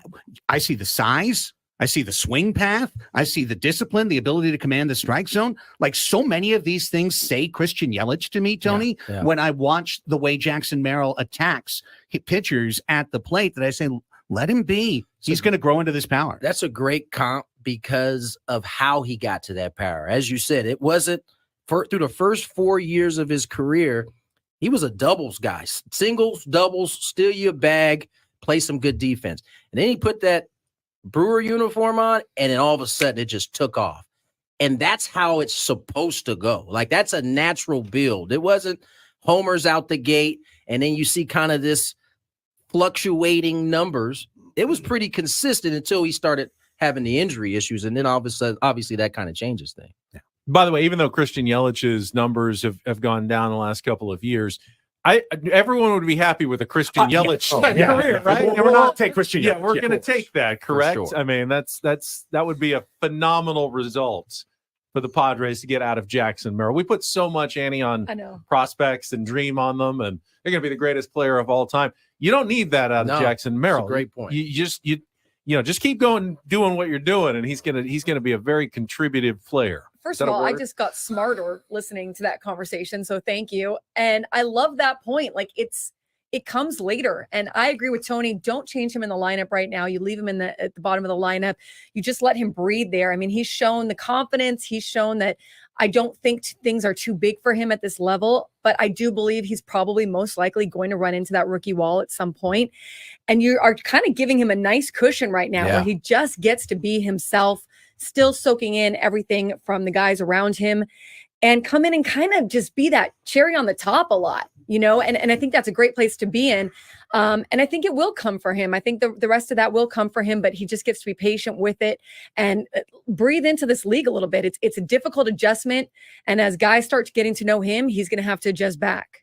Woods, I'm going to give you a fresh question here. Is that okay? I like a fresh I'm going to move on because I try to avoid this given our role, in the media. But I had a couple of fan moments the last couple of days when I was frustrated by the Padres base running. Yeah. Jurickson Profar making a first out at third base, going for a triple. Had Xander Bogaerts get thrown out at third. I thought that was smart, actually, an attempt to get there and required a first throw. I do feel like the Padres, under Mike Schilt, aggressive base running has been a thing. Like, they are trying to establish something that they didn't do last season. Are they trying to be too aggressive right now? And is it coming at the expense of smart decision making at times? The play yesterday with Jurickson, it's the oldest adage, right? You cannot make that out there. You just can't. But I also kind of get it. You know what I mean? I also kind of get it. It's a new era of Padres baseball. Everyone's trying to make something happen when the offense maybe it can be considered floundering a little bit.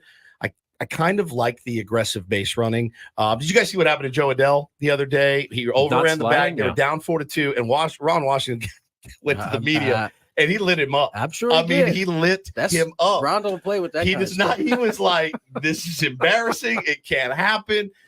Man, we've got veterans. I'm going to trust our veterans to know when they can go and when they can't. And I like aggressive baseball. I do. And so far, so good with this team. So I'm not going to get too upset. Like, I didn't get upset with Kim making errors because errors happen. They pick their teammate up. I'm not going to get super, super upset with them trying to make a play. I just won't.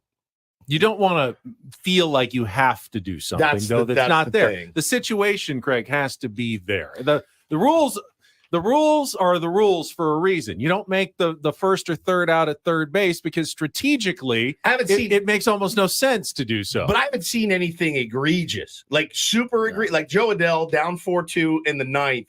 Ron said, you want to get that bag, you got to get that bag. You cannot, you got to slide. Like he overran the bag and got tagged out, and the rally's over. I haven't seen anything that I would characterize as dumb yet.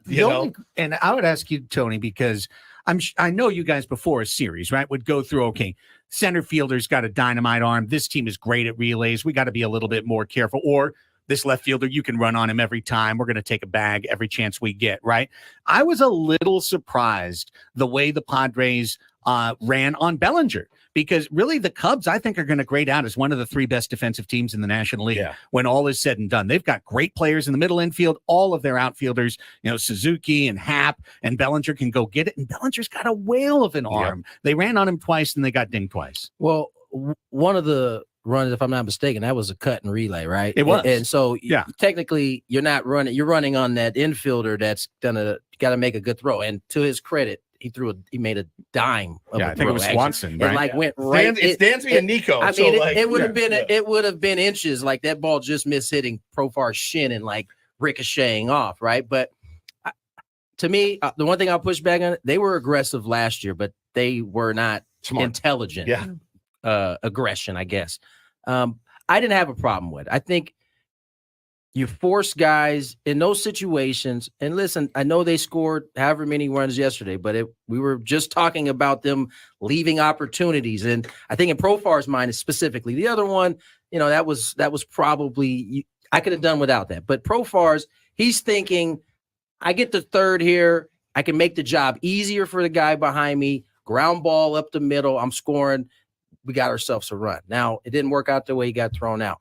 I just think I'll live with the aggression and forcing teams to make basically perfect plays, and live where the chips fall at that point. I mean, listen, you get those scout reports. I'm sure they got them last year with Toddy. It didn't stop teams from continuing to try to run on him because you got to still make the play. We can't live on just your reputation. Prove it. I want to see you make the throw. Now, after you prove it once, all right, now do it again. We'll pull back. Chris, you always like to think outside of the box, usually a little different than people. I don't even know what thinking outside the box on base running really is nowadays. Is being aggressive outside the box? Is being, following the rules? Is that now the weird thing that people in baseball don't do anymore? What's your thoughts here? Yeah, I think you hit it, Ben. Honestly, you read my mind. I mean, you talked about the rule is you can't make the first out at third base. Well, the rule also is with first and second and nobody out and the number 9 hitter up, you bunt.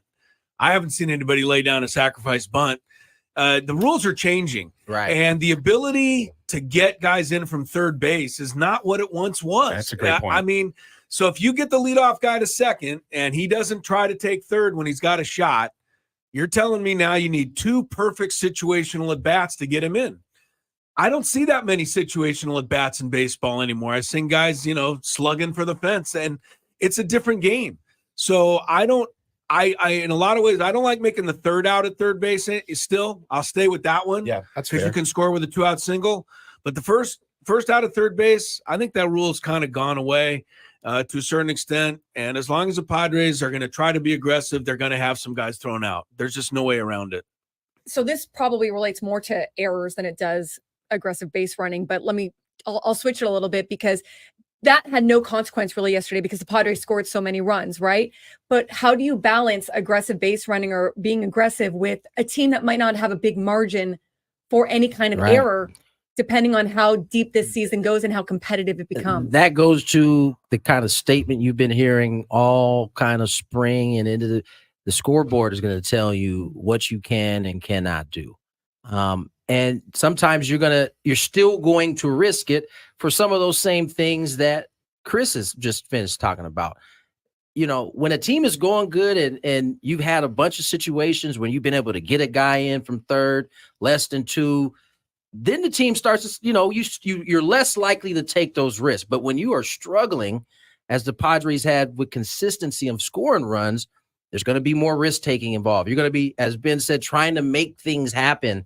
Because, whether we want to believe it or not, last year is probably still rings in their minds every so often when they get in these games and somebody doesn't get a job done.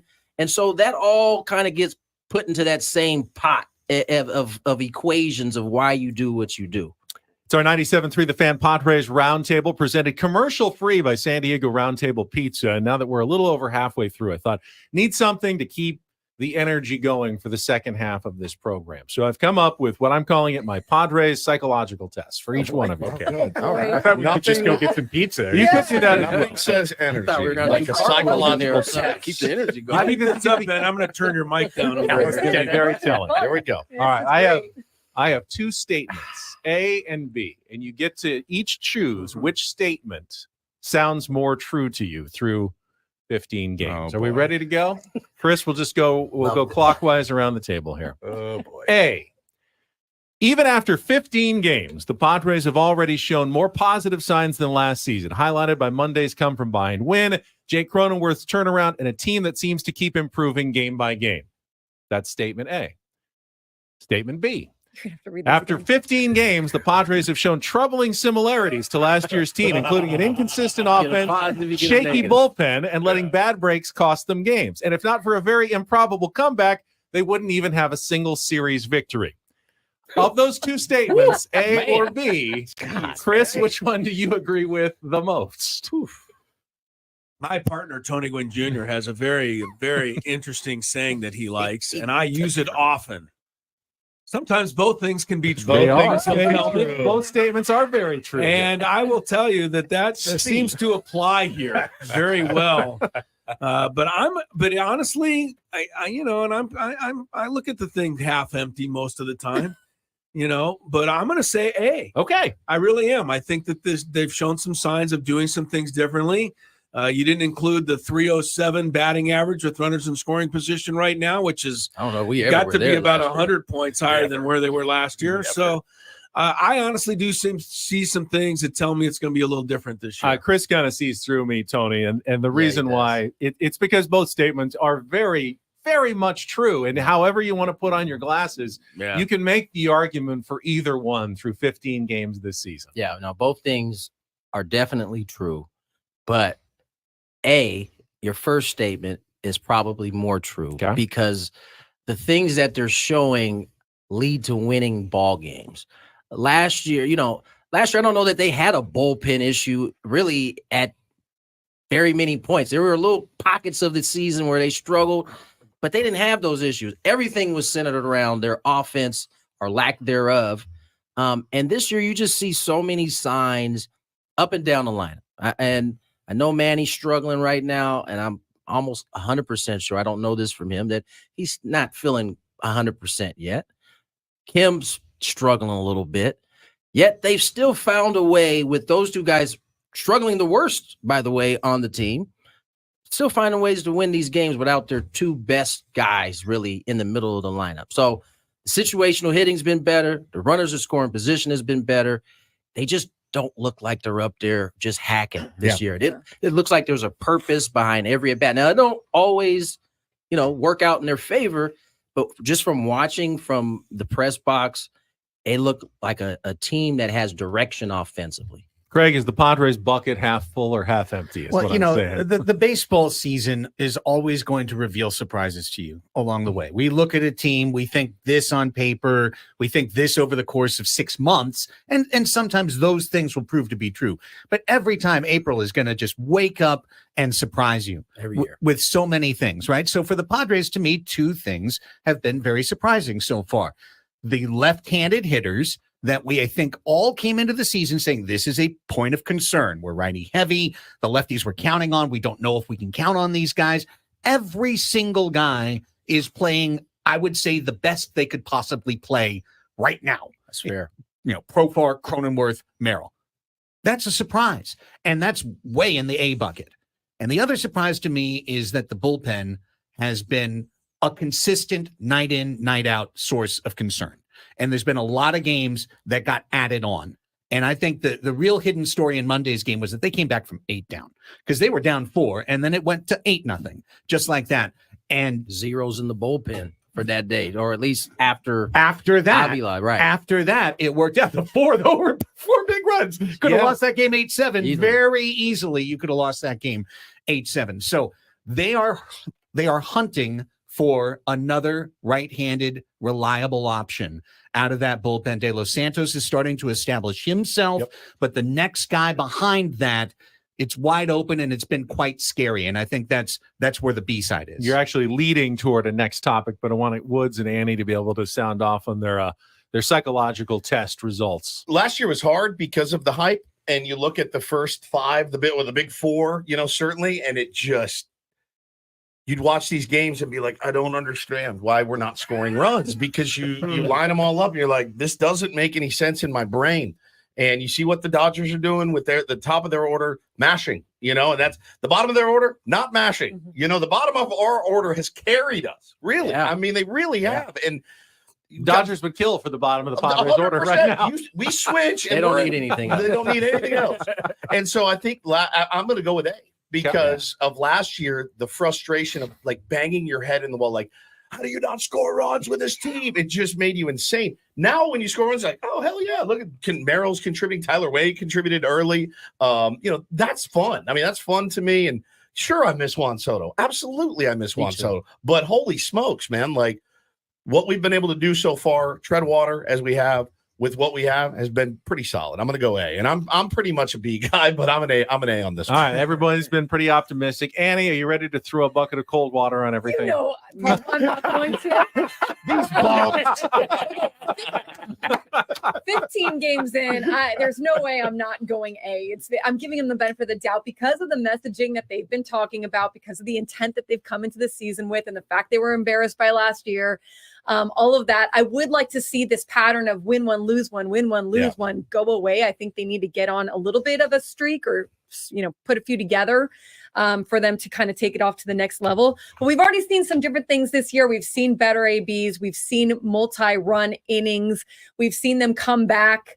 And the one thing that I will give you is that Jake Cronenworth having that ball go through his glove in Korea, and then that not being the end of the season for him. You know what I mean? Like, and the whole game. You can't tell me when that happened, and we actually saw the replay. Everybody's like, "Oh, here we go." Here we go. Like last year, Here right? we go. Just the fact that now he's one of your most productive hitters, and obviously doing so well. I think that is a good omen for this team. I think we've established that if you are a somewhat optimistic person, there's no reason not to maintain at least some of that optimism about the Padres going forward. I do want to talk about the bullpen, kind of a two-part question. And Annie, why don't we just go right back to you and we'll go around again.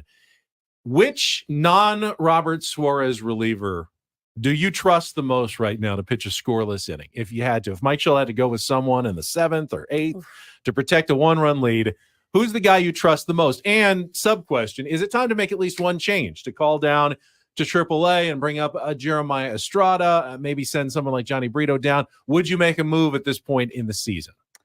So I was looking yesterday thinking Matsui, De Los Santos, and Peralta. It's a good combo, I think. I'm going to go scoreless inning. I'm going to go Matsui right now. I'm going to go Matsui. He did quick inning at least. Quick inning. I think you could pick any of those. He does it in like 4 pitches. Everybody loves it, right? Efficient guy. So and as far as a change, I was a little iffy on this yesterday. I felt like you got to give it a little bit more time to work. But at this point, I do think that if they get through Los Angeles and things are not going as planned in this bullpen, I think by next week you make a change and you do bring up someone else, or you maybe part ways with a Kolek or someone like that you're willing to let go of. I think, Chris, did you see my Matsui stat that he, over his last 3 outings, his last 12 pitches has resulted in 8 outs? That is as efficient as you can possibly get out of a Jello bullpen. style. That's how you wanted to attack. 12 pitches, 8 outs. Somewhere Randy Jones is smiling ear to ear. Yeah, 100%. That's fantastic. I'd go with Matsui right now. I feel the best with him, but I'm liking De Los Santos too a little bit. They need somebody to step up from the right side.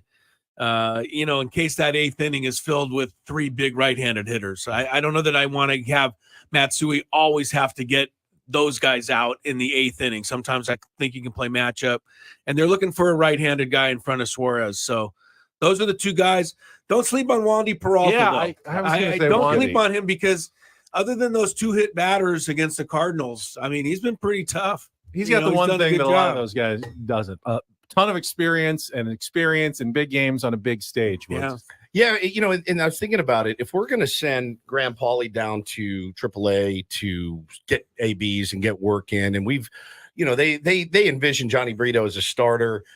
Maybe it is time for Jeremiah Estrada, a guy that's going to come in out of the bullpen late, get Brito down. You need somebody that's going to eat those innings. You know what I mean? Like, can I ask you why Estrada?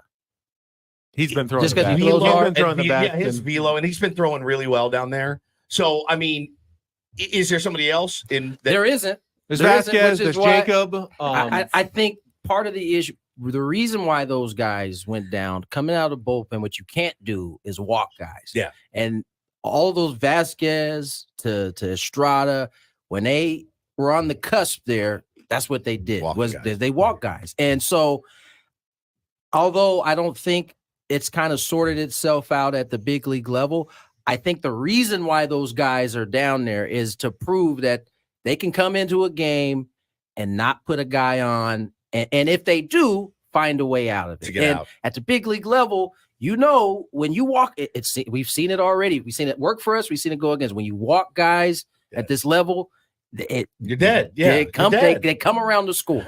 And I guess I'm just looking at it from the perspective of how many innings eaters do you need? You've got Avila kind of in that role, who was fine. I don't think they want Brito to be an innings eater. I don't think so either. But he's not a high leverage guy either. He can't be high leverage so right what now. is he?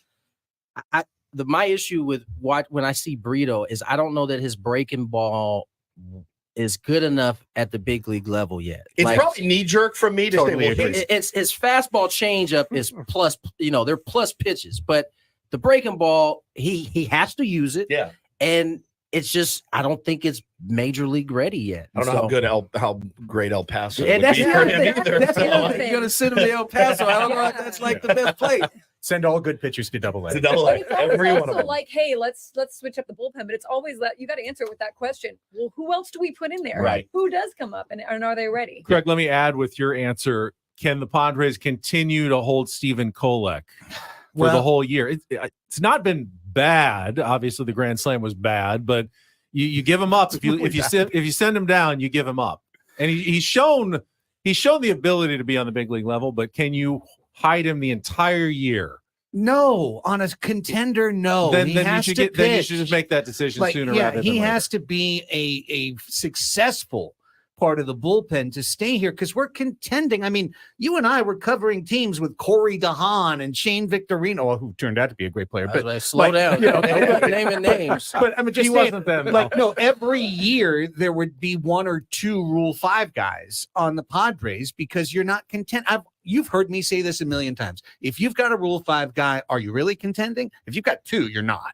And for Kolek to stay here, he's got to be good. Now, Annie and I talked about this yesterday a lot on the show, and I just look at his body of work. Kolek's. He's 27 years old. So when you're dreaming on Stephen Kolek, understand he's already gone through his mid-20s. Now, in the minor leagues, he had a 4.5 ERA for a lot of innings. Like, he doesn't strike out a batter an inning. His walk rate historically is 3.7 per 9 innings, which is Blake Snell territory. Like, it's in that range of walking a lot of guys. So I'm fine with this. I understand Ruben sees something, right? In that sinker, in that sweeper. They expect him to be good against right-handed batters. They need someone like that. They're hoping Stephen Kolek will be that player. All I would ask as a fan is don't be precious about it because he's a 27-year-old kid. He's not 21 and someone I'm going to dream on as the future closer of this team.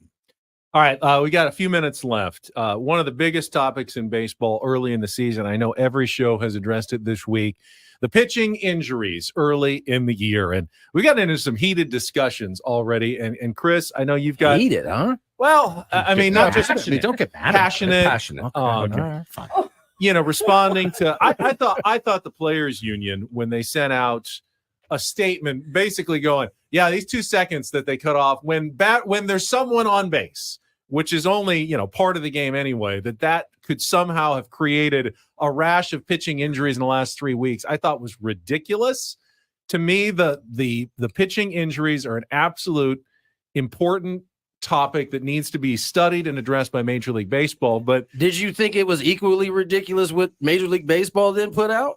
It wasn't. I mean, the response was kind of ill thought out and not well backed up. You didn't think it was ridiculous, then? Okay. But it's the velocity to me is really the answer. It's been the answer for the last few years. The human body, Chris, is not designed to throw as fast as these guys are throwing, and the ligaments are what are suffering, and it's just going to continue to happen until there's some medical advancement that hasn't been invented yet, other than repairing them once they're broken.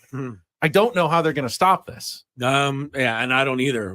Mike McCurdy was my pitching coach in high school, and he was the one who first pointed out to me that we don't walk around with our arms up in the air like this, because it's unnatural. It's unnatural is what we're getting at. Yeah. And not very clearly, sorry to anybody else in the room, but it's an unnatural movement to throw overhand was my point. And so that's something I learned a long time ago. And I think that it all starts with just the way baseball is right now. I don't think there's too many, Randy Jones type young men that are being groomed for the major leagues anymore. If you don't throw 95, I don't even know that you even get a look anymore at the major league level. So what does that tell you? If you're a young kid, you better learn how to throw 95 some way, somehow, if you want to make it to professional baseball as a pitcher. The spin rate is off the charts as well.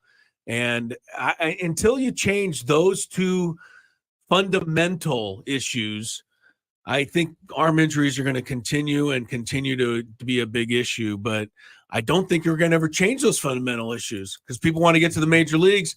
What's baseball going to do? Put a speed limit. Put a governor on how fast you can throw. Anything above 95 is automatically a ball. Right? Yeah. Put a governor on the speed. That's my thinking. But I mean, I don't have any medical proof to back any of that up. I just know that back in the day when they threw hundreds and hundreds of innings more, they didn't throw this hard and they didn't get hurt this often. Tony, player motivations. I know they all want to win, but they want to get paid. Yeah. And throwing hard gets them paid. And by the way, in baseball, unlike some other sports, salaries are guaranteed. So once they get that contract, the money's coming in. The incentive is to throw as hard as you can, as long as you can. Which is why the Players Association put that letter out, because those pet contracts are guaranteed and they want to keep it that way. It's all kind of plays into it. I've been saying this for a long time. I believe in a conversation I had with John Smoltz. He said it publicly at this point. When you get in your vehicle, you don't redline your vehicle. You don't. It doesn't last long. It doesn't. And if you do, your car's not going to last as long. And I view it the same way. It's the same way offensively, right? The onus is on the teams to reward what they're looking for. What they're looking for is velocity. So guess what everybody else is going to do? They're going to try to get to that velocity. It's no different than the offensive end and homers and things of that nature. If the moment teams started rewarding guys for throwing hard and not necessarily pitching, is when we've kind of crawled into this problem that we're in. And until they start to reward it differently, it's not going to change. And you can have a clock, you can have no clock. It's not going to matter. Guys are still – injuries were here before they were doing that, by the way. Like before guys were redlining, injuries were still happening.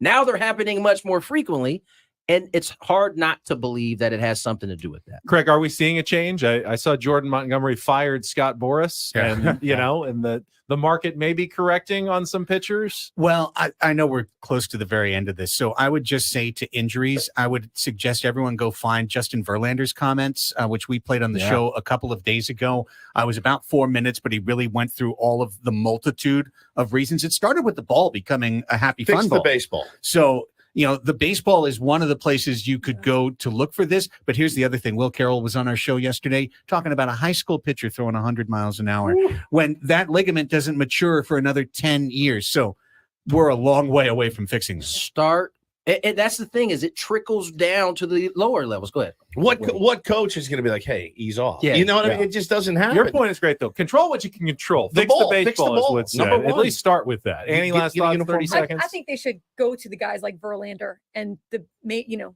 excellent pitchers and say, what do we need to do? How can form a committee, make it work instead of just back Why and forth, wouldn't you? back That and dude's forth. pitching in his 40s. Yeah, I know. Like, listen to him. And look at, like, Get Darvish Nolan. and Like, get all these Musgrove dudes who pitch long. Yeah. Pick their brains. It's just silly to me. Yeah, I agree. Everybody, great content again. We will see you again next Thursday for our next Padres commercial-free roundtable presented by San Diego Roundtable Pizza. For Annie Heilbrunn, Stephen Woods, Craig Elston, Tony Gwynn Jr., and Chris Ello, I'm Ben Higgins. Have a great rest of your day from all of us here at San Diego's #1 sports station, 97.3 The Fan. So long, everybody. What kind of hat is that, Woodley? What kind of hat is that?